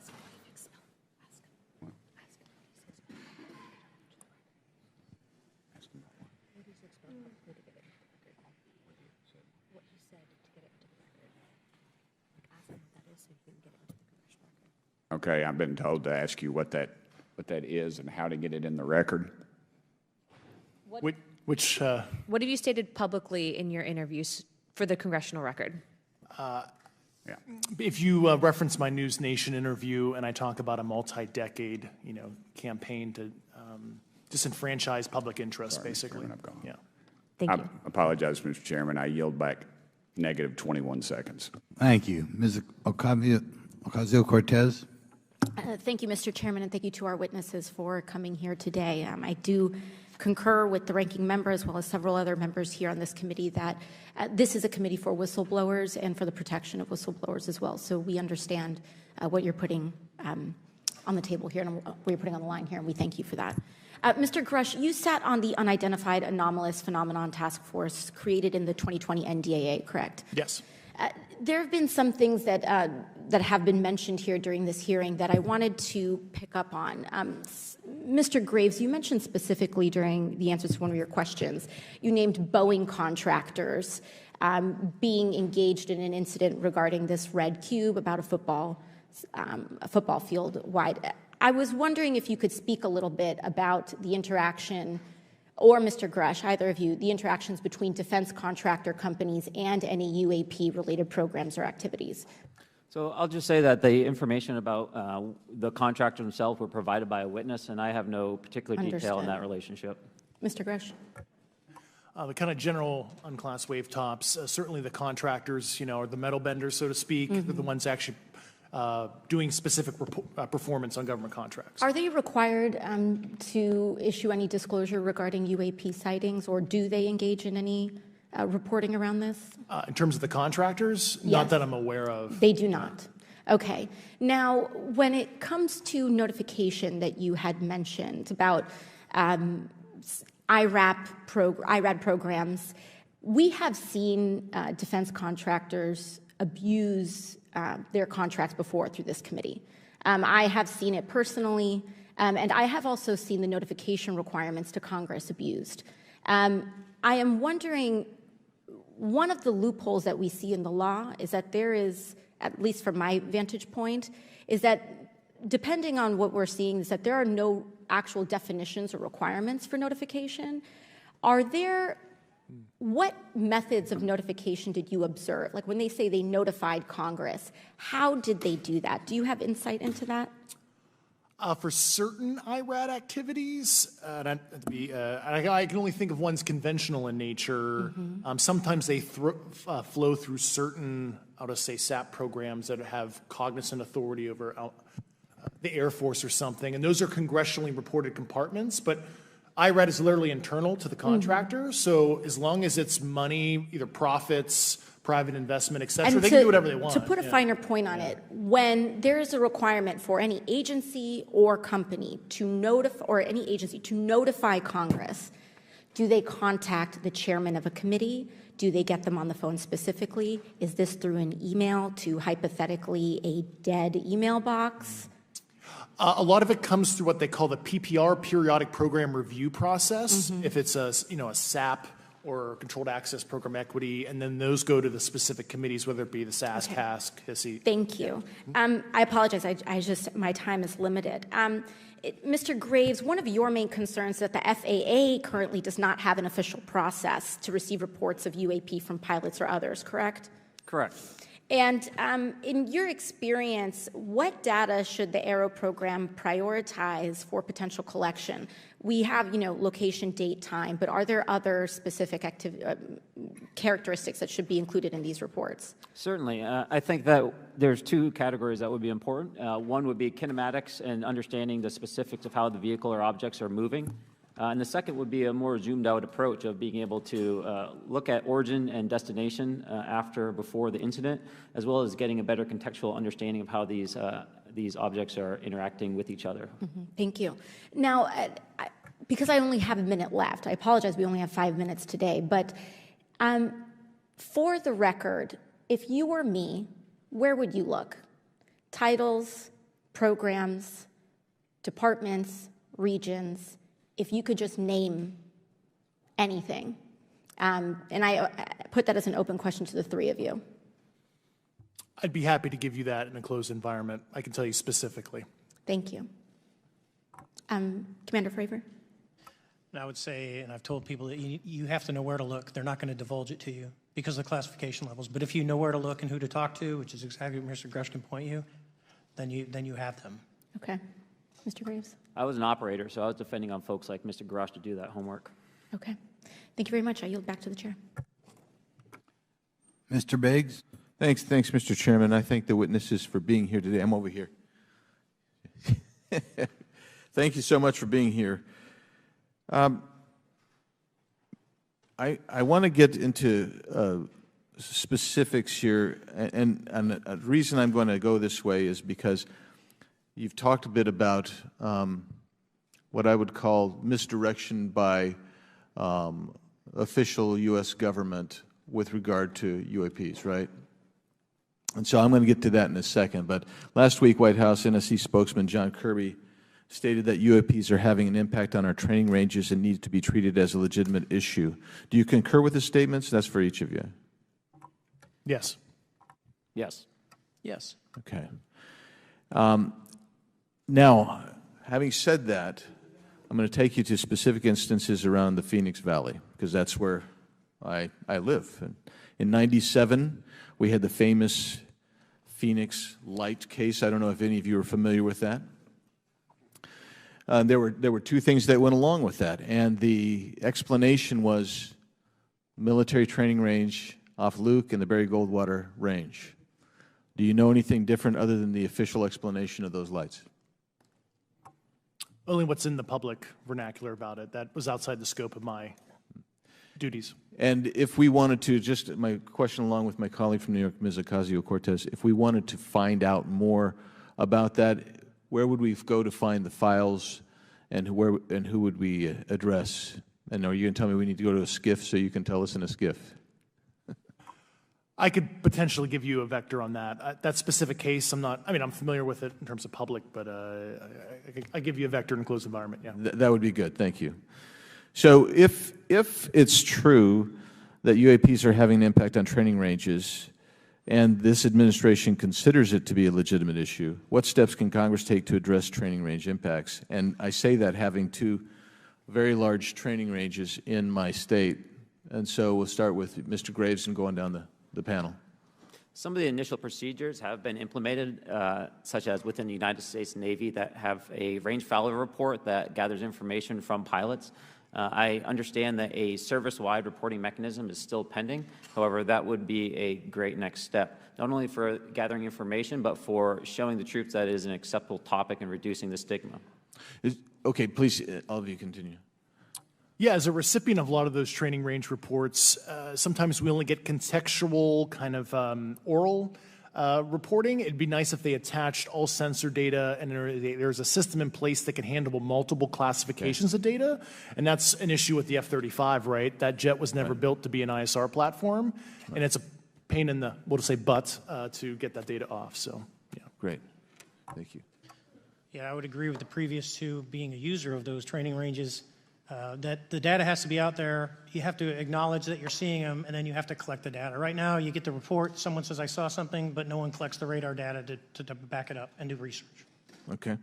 Do you believe that the 2019 classification guidelines for UAPs interferes with the federal government's ability to be transparent with the American people? And do you think we need to be more transparent with the American people? All of you, yeah. I'll say yes to that.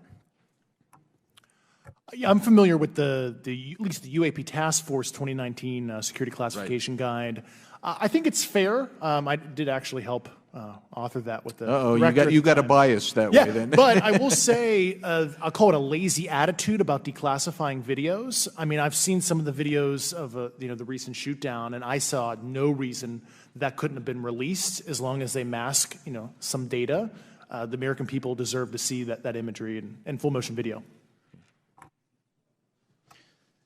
I would think, well, in my opinion, I will say things are overclassified. I know for a fact the video or the pictures that came out in the 2020 report that had the stuff off the East Coast, they were taken with an iPhone off the East Coast. A buddy of mine was one of the senior people there, and he said they were originally classified at TSSCI. And my question to him was, what's TSSCI about these? They're an iPhone Right. literally off the vacapes. That's not TSSCI. So they're overclassified, and as soon as they do that, they go in a vault, and then you all have to look for them. Yeah, so with the overclassification, that may be one way. Are there other ways that the DoD or intelligence agencies are keeping this information from the American people or even from Congress? I think part of that has been not encouraging reporting. If the problem is not something that can be measured, it's not something that's going to be fixed. Okay, very good. Well, I'm out of time, and I thank you, Mr. Chairman, and I yield back. First of all, without objection, Representative Nick Langworthy of New York has waived on the subcommittee for purpose of questioning witnesses at today's subcommittee hearing. And then we go to Mr. Burleson. Thank you, Mr. Chairman. Appreciate you guys coming out today, testifying. Look, I've been here for 6 months, and I'm pretty skeptical. I don't trust anything in this town, and so I think that's because I'm from Missouri. You've got to show me, right? With that being said, there's been a lot of things that have been said in the public, Mr. Grush, and so I want to get down to, if we can, some specifics, right? So. At one point, you had said that there has been harmful activity or aggressive activity. Has any of the activity been aggressive, been hostile in your reports?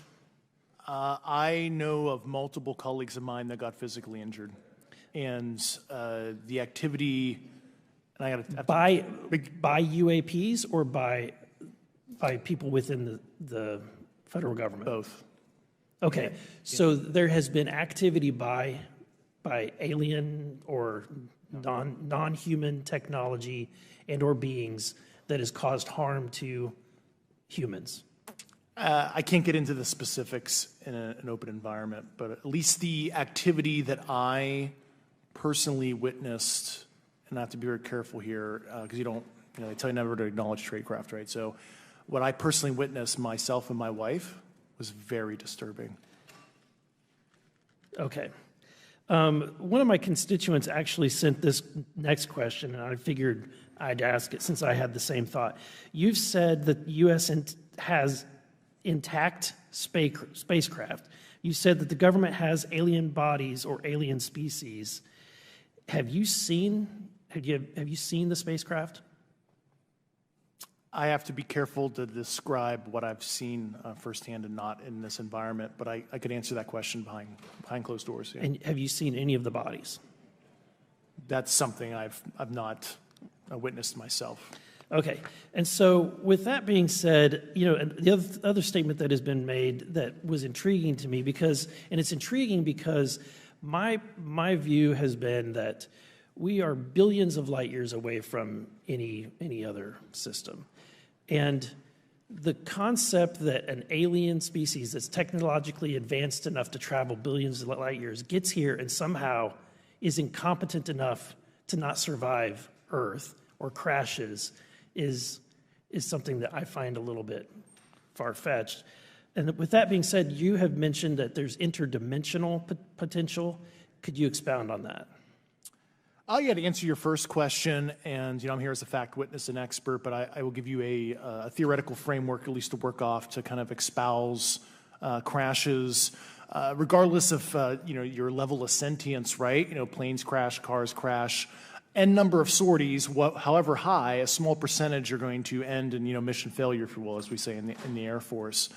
And then in terms of multidimensionality, that kind of thing, the framework that I'm familiar with, for example, is something called the holographic principle. It derives itself from general relativity and quantum mechanics, and that is, if you want to imagine a 3D object such as yourself casting a shadow onto a 2D surface, that's the holographic principle. So you can be projected, quasi-projected from higher dimensional space to lower dimensional. It's a scientific trope that you can actually cross, literally, as far as I understand, but there's probably guys with PhDs that we could probably argue about that. But you have not seen any documentation that that's what's occurring? Only a theoretical framework discussion. Yes. Okay. Okay.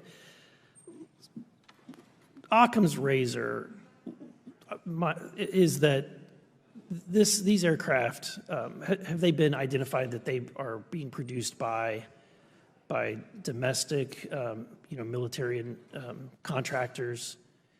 Is there any evidence that that's what's being recovered?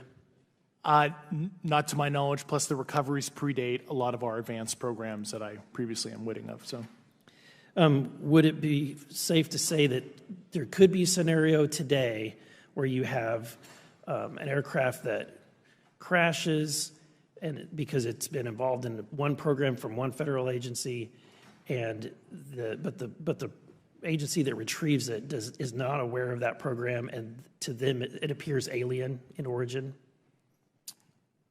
I mean, that's a hypothetical situation. I'm not aware of any historical situation that would match that you described. So you're not aware, it has not happened that you're aware of? That I'm aware of.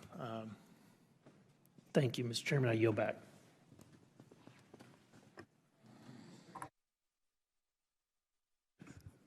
Several months ago, my office received a protected disclosure from Eglin Air Force Base indicating that there was a UAP incident that required my attention. I sought a briefing regarding that episode and brought with me Congressman Burchett and Congresswoman Luna. We asked to see any of the evidence that had been taken by flight crew in this endeavor and to observe any radar signature as well as to meet with the flight crew. We were not afforded access to all of the flight crew. And initially, we were not afforded access to images and to radar. Thereafter, we had a bit of a discussion about how authorities flow in the United States of America, and we did see the image. And we did meet with one member of the flight crew who took the image. The image was of something that I am not able to attach to any human capability, either from the United States or from any of our adversaries. And I'm somewhat informed on the matter, having served on the Armed Services Committee for 7 years, having served on the committee that oversees DARPA and advanced technologies for several years. When we spoke with the flight crew, and when he showed us the photo that he'd taken, I asked why the video wasn't engaged, why we didn't have a FLIR system that worked. Here's what he said. They were out on a test mission that day over the Gulf of Mexico. And when you're on a test mission, you're supposed to have clear airspace. Not supposed to be anything that shows up. And they saw a sequence of 4 craft in a clear diamond formation for which there is a radar sequence that I alone have observed in the United States Congress. One of the pilots goes to check out that diamond formation and sees a large floating, what I can only describe as an orb. Again, like I said, not of any human capability that I'm aware of.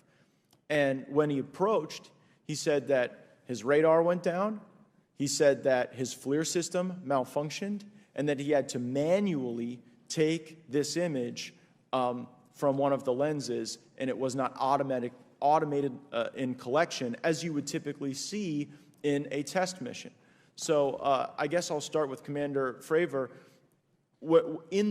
How should we think about the fact that this craft that was approached by our pilot had the capability of disarming a number of the sensor and collection systems on that craft? Well, I think this goes to that national security side, and you can go back through history of things showing up at certain areas and disabling our capabilities, which is disheartening. And for us, I mean, like I said, it completely disabled the radar on the aircraft when it tried to do it, and the only way we could see it is passively, which is how he got that image. So I think that's a concern on what are these doing, not only how do they operate, but their capabilities inside to do things like this. And how should we think about 4 craft moving in a very clear formation, equidistant from one another, in a diamond? In all of the phenomenon, perhaps, Mr. Grave, that you've analyzed, have we ever seen multiple craft in a single formation? I have one particular case, and that was during the gimbal incident. The recording on the AT FLIR system shows a single object that rotates. You hear the pilots refer to a fleet of objects that is not visible on the FLIR system, and that was something that I witnessed during the debrief as part of the radar data on the situational awareness page. I would like to add, however, Congressman, there's a small bit of anger, I would say I would feel that those pilots are still facing that difficulty in reporting this topic, and they don't have the tools to be able to mitigate this issue. It just goes to show how serious this is and why this is such an important issue for our pilots and for our nation. It was stated explicitly to me by these test pilots that if you have a UAP experience, the best thing you can do for your career is forget it and not tell anyone. Because any type of reporting, either above the surface or below the surface, does have a perceived consequence to these people, and that is a culture we must change if we want to get to the truth. Mr. Chairman, I would observe that perhaps as we move forward from this hearing, there are some obvious next steps. Every person watching this knows that we need to meet with Mr. Grush in a secure, compartmentalized facility so that we can get fulsome answers that do not put him in jeopardy and that give us the information we need. Second, I would suggest that the radar images that were collected of this formation of craft out of Eglin Air Force Base, and specifically the actual image taken by the actual flight crew that we can actually validate, be provided to the committee, subpoenaed if necessary, so that we're able to track how to get this type of reporting and analysis done in a more fulsome way. That would be my recommendation, humbly, as a guest here of the Fine Oversight Committee. I yield back. Ms. Mays. Thank you, Mr. Chairman, and good morning to our witnesses who are testifying today. I want to thank each of you for being here to discuss a topic of grave importance to our national security. Earlier this year, a Chinese spy balloon was shot down off the coast of my home state of South Carolina. Since the Roswell incident in 1947, many Americans have wondered about the dangers of unknown objects crisscrossing our skies. Whether these are UAPs or weather phenomena, advanced technology from American, allied, or enemy forces, or something more out of this world. So my first question, I have several questions, and if we can just be quick on these first two, I'm going to ask each of you the same question, and then I'll get to each of you individually. The first one, when you reported your experiences with a UAP, did any of you face any repercussions with your superiors, yes or no? No. No. I've actually never seen anything personally, believe it or not. So. All right. And then do you believe there's an active disinformation campaign within our government to deny existence of UAPs, yes or no? I don't have an answer to that. As previously stated publicly, yes. I think previously with like Project Blue Book, yes, but currently I don't speak for the United States government. Okay, thank you. I have a few questions for Mr. Graves. What percentage of UAP sightings, in your belief, go unreported by our pilots? This is an approximation based off of my personal experience speaking with a number of pilots, but I would estimate we're somewhere near 5% reporting, perhaps. So like 95% basically don't report seeing UAPs? That's just my personal estimate. In the incident off Virginia Beach, do you believe the Navy took the danger to your aircraft seriously after it was reported? Absolutely. A few questions for Mr. Favor. As an expert naval aviator, have you ever seen an object that looked and moved like the Tic Tac UAP? No. Did the Tic Tac UAP move in such a way that defied the laws of physics? The way we understand them, yes. Many dismiss UAP reports as classified weapons testing by our own government, but in your experience as a pilot, does our government typically test advanced weapon systems right next to multi-million-dollar jets without informing our pilots? No, we have test ranges for that. It took over 15 years for your encounter with the Tic Tac to be declassified. Do you feel there was a good reason to prevent lawmakers from having access to this footage? No, I just think it was ignored when it happened, and it just sat somewhere in a file. Never got reported. In a drawer. It happens a lot up here. Shocker. Mr. Grush, a couple of questions for you too, sir, this morning. What percentage of UAPs do you feel are adequately investigated by the U.S. government, of the 5% that are reported? I can only speak for my personal leadership over at NGA. I tried to look at every report that came through that I could triage. So. Do you believe that officials at the highest levels of our national security apparatus have unlawfully withheld information from Congress and subverted our oversight authority? There are certain elected leaders that had more information that I'm not sure what they've shared with certain Gang of Eight members or et cetera, but certainly I would not be surprised. Okay. You've stated that the government is in possession of potentially non-human spacecraft.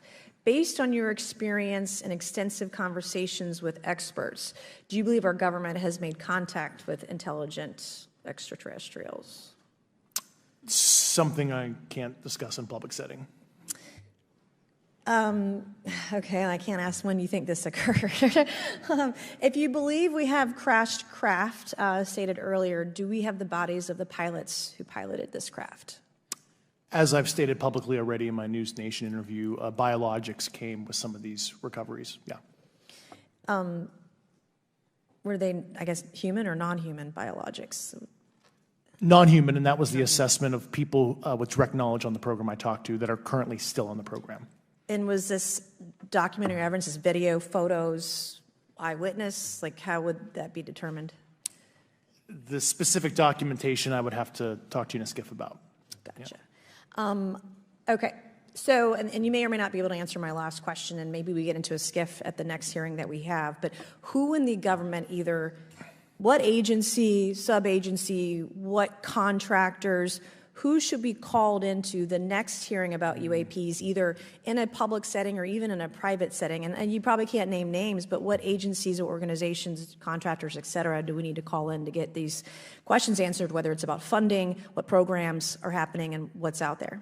I can give you a specific cooperative and hostile witness list of specific individuals that were in those. And how soon can we get that list? I'm happy to provide that to you after the hearing. Super. Thank you. And I yield back. Okay, now we have Mr. Langworthy. Is he here? Okay. Thank you very much. I'd like to thank all of the witnesses for being here today to discuss this very unique topic. And I'd like to jump right into my questions, if you don't mind. Commander Fravor, can you briefly describe your background? Yeah, I was an enlisted Marine, Naval Academy graduate, Navy, flew for 18 years, got a master's from University of Houston, and I've worked in the private sector for the last, 16 years, 17 years.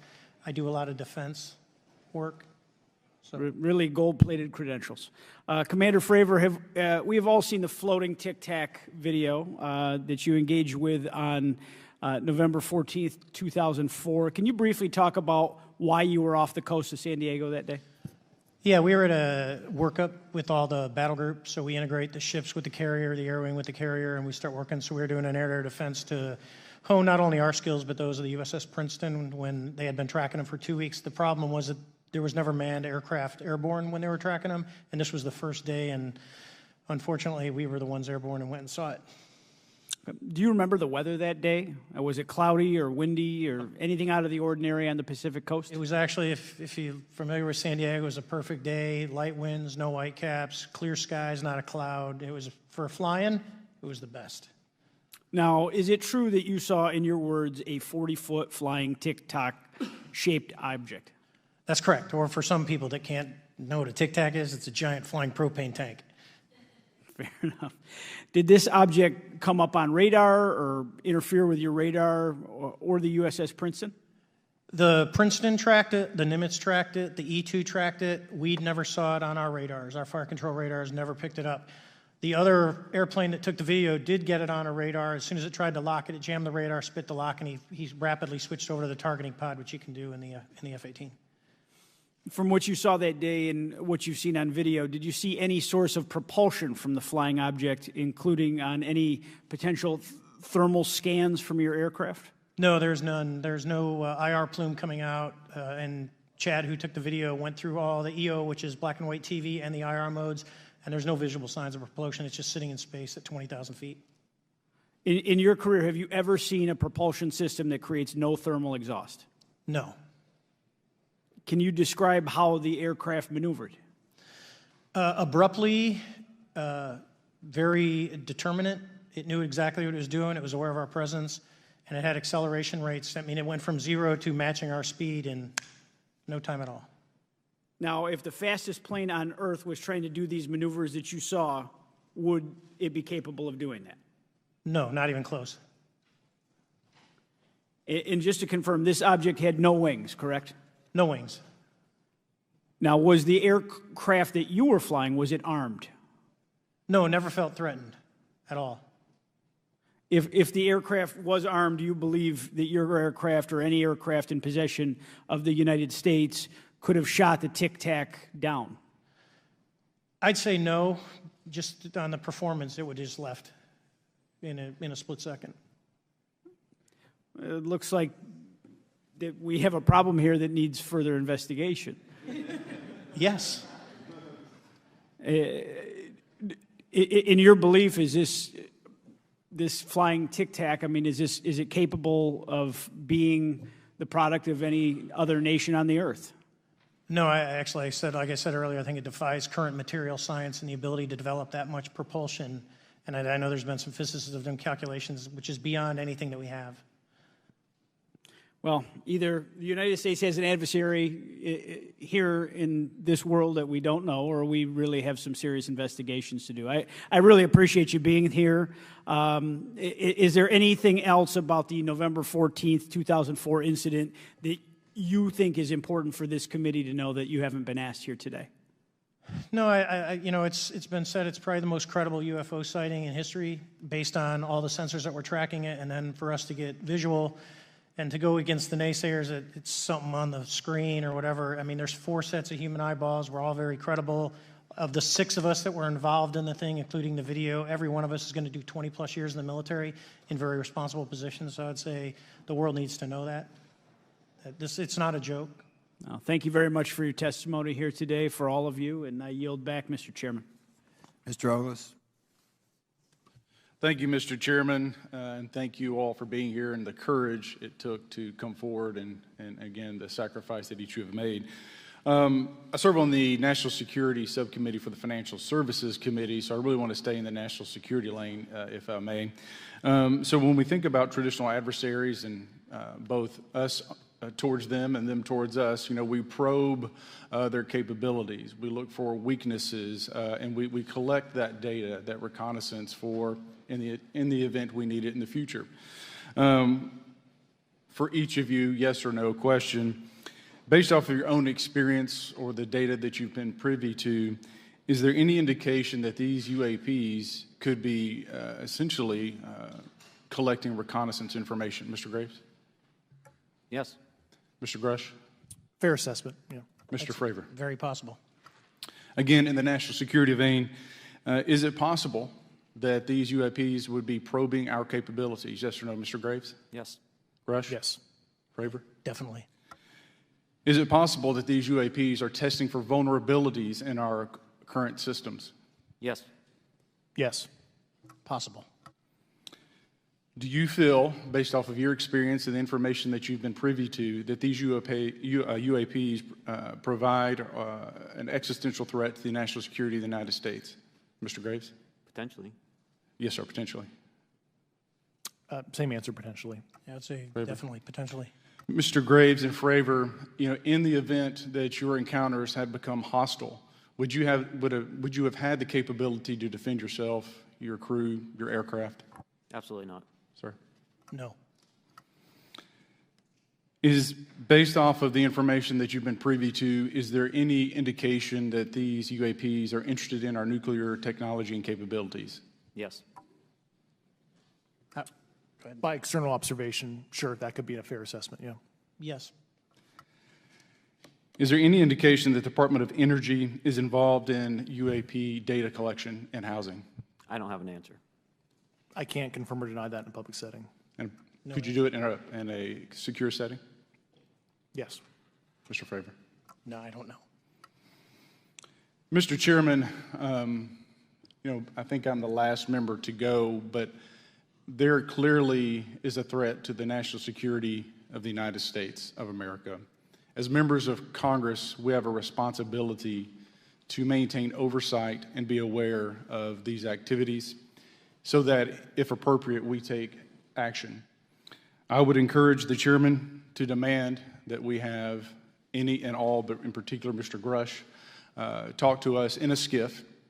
And if that access is denied, I will personally volunteer to initiate the Holman Rule against any personnel or any program or any agency that denies access to Congress. Mr. Chairman, with that, I will yield the remainder of my time to my fellow colleague from Tennessee, Mr. Burchett. Thank you, Mr. Chairman. Thank you, Mr. Ogles, for the great questions, brother. Mr. Grush, I might have asked this before, but I want to make sure. Do you have any personal knowledge of someone who's possibly been injured working on legacy UAP reverse engineering? Yes. Okay. How were they injured? Is it something like a radioactive type situation or something we didn't understand? I've heard people talk about Havana syndrome type incidences. What was your recollection of that? I can't get into specifics, but you can imagine assessing an unknown unknown. There's a lot of potentialities you can't fully prepare for. How do you think we ought to handle UAP whistleblower complaints like yours in the future? Yeah, there was some issue with mine. So, PPD-19 process, it goes to the Intel committees, either through PPD-19 or ICD-120. There's not a good way for the Intelligence Community Inspector General to provide that to other committees. And I asked my information to be sent to the House and Senate Armed Services Committee because there are Title X equities at play, but there was no smooth process to do so. Yeah. It's a trash can. Are you aware of any individuals that are participating in reverse engineering programs for non-terrestrial craft? Personally, yes. Do you know any that would be willing to testify if there were protections for them? Certainly closed door and assurances that breaking their NDA, they're not going to get administratively punished for so. Yeah. I yield, Mr. Chairman. Thank you. I'm going to do something a little bit out of the ordinary here. We're going to give 3 people a chance at an additional 3 minutes. So, Mr. Burchett, do you want to keep going? Why don't you come back to me, Mr. Chairman? Ms. Luna, is she on that list? Sure. Chairman, I'd like to submit for the record an article by News Nation, and it follows Mr. Grush's full interview for the record. Without objection. Thank you. Mr. Grush, why is it that you refer to the phenomenon as non-human intelligence? Why deviate from the basis of extraterrestrial life? I think the phenomenon is very complex, and I like to leave an open mind analytically to specific origin. When you say specific origin, can you elaborate on that for those that might not? If it's a traditional extraterrestrial origin or something else that we don't quite understand from either a biological or astrophysics perspective, I just like to keep an open mind on what it could be, Okay, and referring to your News Nation interview, you had referenced specific treaties between governments.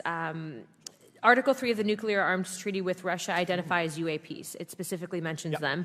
To your knowledge, are there safety measures in place with foreign governments or other superpowers to avoid an escalatory situation in the event that a UAP malevolent event occurs? You're referring to a public treaty in the UN Register. It's funny you mentioned that. The Agreement on Measures to Reduce the Risk of Outbreak of Nuclear War signed in 1971. Unclassified treaty publicly available. And if you cite the George Washington University National Security Archives, you will find the declassified in 2013 specific provisions in the specific red line flash message traffic with the specific codes pursuant to Article 3 and Article, also Situation 2, which is in the previously classified NSA archive. What I would recommend, and I tried to get access, but I got a wall of silence at the White House, was those specific incidents when those message traffic was used. I think some scholarship on that would open the door to a further investigation using those publicly available information. Thank you. And then my last question with 51 seconds remaining. You mentioned white-collar crimes potentially being taking place in regards to a cover-up. Can you please elaborate? I have concerns based on the interviews I conducted under my official duties of potential violations of the Federal Acquisition Regulations, the FAR. Thank you very much, Chairman. I yield the remainder of my time. Okay, we'll go to Mr. Raskin for 3 minutes. Thanks, Mr. Chair, and I thank the witnesses for their endurance and service today. Mr. Fravor, you've described your episode in detail now, and you call it the most credible UFO sighting in history. But I wonder, was this the first time that you encountered a UFO or a UAP in 2004? Yes. And what was your general attitude or perspective on the UFO discussion before that happened? I never felt that we were alone with all the planets out there, but I wasn't a UFO person. I wasn't watching History Channel and MUFON and all that. And have you had experiences or encounters since that happened? No. And so have you formed any general conclusions about what you think you experienced then? Yes. I think what we experienced was, like I said, well beyond the material science and the capabilities that we had at the time, that we have currently, or that we're going to have in the next 10 to 20 years. Very good. Mr. Grush, you've been able to answer in great detail on certain questions, and then other things you say you're not able to respond to. Can you just explain where you're drawing the line and what's the basis for that? Yeah, based on my DOPSR security review and what they've determined that is unclassified. I see. So you're answering any questions that just call upon your knowledge of unclassified questions, but anything that relates to classified matters you're not commenting on in this context. In an open session, but happy to participate in a closed session at the right level, yeah. Okay. And Mr. Graves, you've said that there are dozens of fellow pilots, military pilots. Are there also commercial pilots who've encountered the same kind of sightings that you described before? They are similar. Commercial pilots have less range and less sensors to be able to reach out and look for objects over wide swaths of airspace. And so pilots are seeing them, commercial pilots are seeing them, and they're typically closer, and the range of what they're seeing is pretty large. What is the most vivid, concrete sighting with the naked eye of the objects that you described before, the cube-like objects? Certainly. I think the most vivid sighting of that would have been near midair that we had at the entrance to our working area. One of these objects was completely stationary at the exact entrance to our working areas, not only geographically but also at altitude. So it was right where all the jets are going, essentially, on the eastern seaboard. The two aircraft flew within about 50 feet of the object, and that was a very close visual sighting. And you were in one of the aircraft? I was not. I was there when the pilot landed. He canceled the mission after, and I was there. He was in the ready room with all his gear on, with his mouth open, and I asked him what the problem was, and he said he almost hit one of those darn things. He said he was 50 feet away from it? Yes, sir. And his description of the object was consistent with the description you gave us before? A dark gray or a black cube inside of a clear sphere. Inside of a clear sphere? Yes. And with no self-evident propulsion system? No wings, no IR energy coming off of the vehicle, nothing tethering it to the ground. And that was primarily what we were experiencing out there. I'm over time. Thank you very much for your service, and I yield back to Mr. Chairman. Very good. Mr. Burchett. Thank you, Mr. Chairman. This is for all three of y'all, starting with Mr. Graves. Why did you come forward on this issue? I came forward because I felt that my colleagues did not have a way to mitigate this safety threat, and I wanted to help them. I was trained as an aviation safety officer by the Navy, and it just felt right. I felt like I had to help the folks that were still flying and dealing with this. Mr. Grush. Purely a sense of duty. I first swore an oath when I was a cadet 18 years ago, and I still uphold that even out of the uniform. Commander. I was pestered by a friend, and I asked why, and he said, "You're the one person that they can't discredit, and you'll add credibility to the New York Times article." And so after about 6 times, I said, "Okay." Honest. Yeah. This town isn't made, unfortunately, by people like y'all. We thank y'all. And I do want to also thank the people in the audience and the people that are watching this that can't be, people all over the world that have kept this issue alive. You've endured criticism and derogatory remarks, and we're trying to get to the bottom of it. And so God bless y'all. Thank y'all so much. We really appreciate you guys and gals.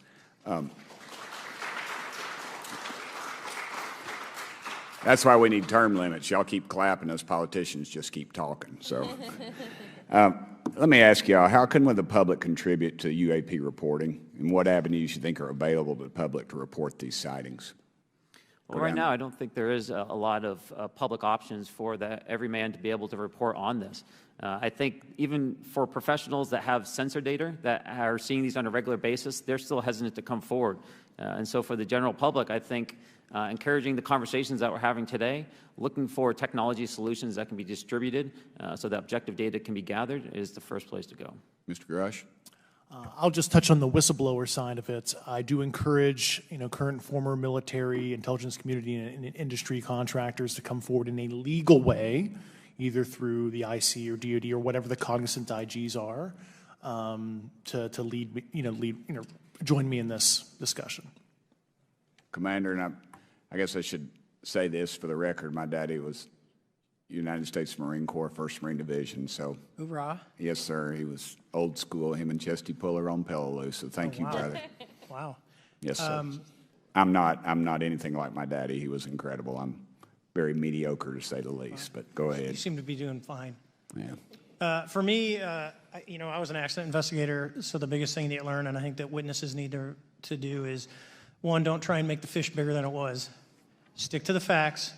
Write it down, and don't speculate what you think it is, because it will sway your decision. Just write the facts down. We can get all the facts together, and we can start to investigate and get a real honest story instead of it was this big. Thank you all, and I want to thank everybody. We made history today. Mr. Chairman, I yield. Thank you much, Mr. Garcia. Thank you. I know now we're going to be making some closing remarks, and so I just wanted to say a few things. First, to our witnesses, I want to thank all of you for being here with us today. I know that it takes a lot of courage. You're telling really important information to this committee, and I just want to thank you also for all three of you, your service to our country.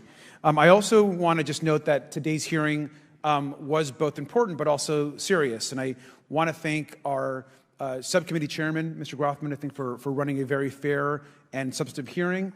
I do want to thank the committee staff on both sides for the amount of work that it took to put this hearing in place, and certainly to all the members that have been involved in this issue prior to the hearing. I also want to note for our witnesses and for the public that I'm a freshman member of Congress, and I've only been here for 7 months, but this is by far the most bipartisan conversation and discussion that I have seen happen in the Congress. And I think that a topic of this significance as it relates to our national security, as it relates to information that we're trying to gather for the American public, does bring people together, and I think that's been really great to see. I think it's also important to note for the public, today in our hearing, we had on our side also both our full ranking member, which is Mr. Raskin, and our vice ranking member, which is Ms. Ocasio-Cortez, both here at our hearing. I think it shows the importance and seriousness that our side of the aisle is taking to this important hearing, but also to the broader issue as it relates to working with our Republican counterparts on this committee. I want to additionally add that I think it's really important that we have and continue these discussions and these hearings. Clearly, there's a lot of information that we don't know, but it's also very clear that we have to continue our investigation and accountability on asking the right questions and ensuring that they're part of the public record. One thing that was important today is some folks might wonder, why are we asking questions that might already be out there or that have been asked before? It's important that they're asked and put into the public record as it relates to this committee. And so I want to thank you for, answering some questions multiple times. I know, not just in maybe meetings you had with some members, but also here in the public.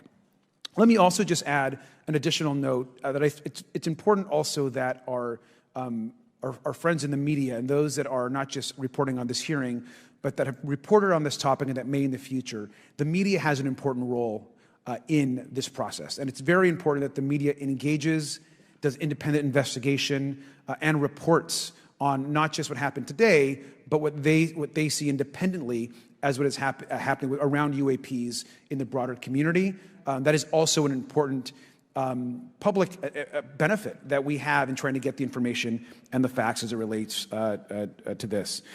Let me also just say finally that as a teacher and an educator and a longtime teacher and researcher, that I also really believe in following facts, in doing your homework, and in making sure that you follow science as we try to get as much information as possible. And so I want to thank you all for agreeing to do that today. Transparency is a cornerstone of government. We live in a vast galaxy, a lot of unanswered questions, and thank you all for being here today. Mr. Chairman. Thank you. I'd like to one more time thank Mr. Burchett and Ms. Luna for bringing this to our attention. It's a topic that has interested me since I was in school. It was a very illuminating hearing. Obviously, I think several of us are going to look forward to getting some answers in a more confidential setting. I assume some legislation will come out of this. Sure. I apologize, Mr. Chairman. I need to compliment the folks in my office that did a lot of the work on this. Rachel and Noah sitting behind me here. They're very quiet and humble, but if without them, this thing would not have come off like it did, so I apologize. Thank you. I think we're going to want to look into what we can do to make more of this information public. I think there's certainly a time period after which it should always be made public, and people have been concerned about these issues, like I said, since I was in high school. But in any event, I'd like to thank everybody who was here, sticking through the entire hearing. Without objection, the members will have 5 legislative days to submit materials and to submit additional written questions for the witnesses, which will be forwarded to the witnesses for their response. If there's no further business, without objection, the subcommittee stands adjourned.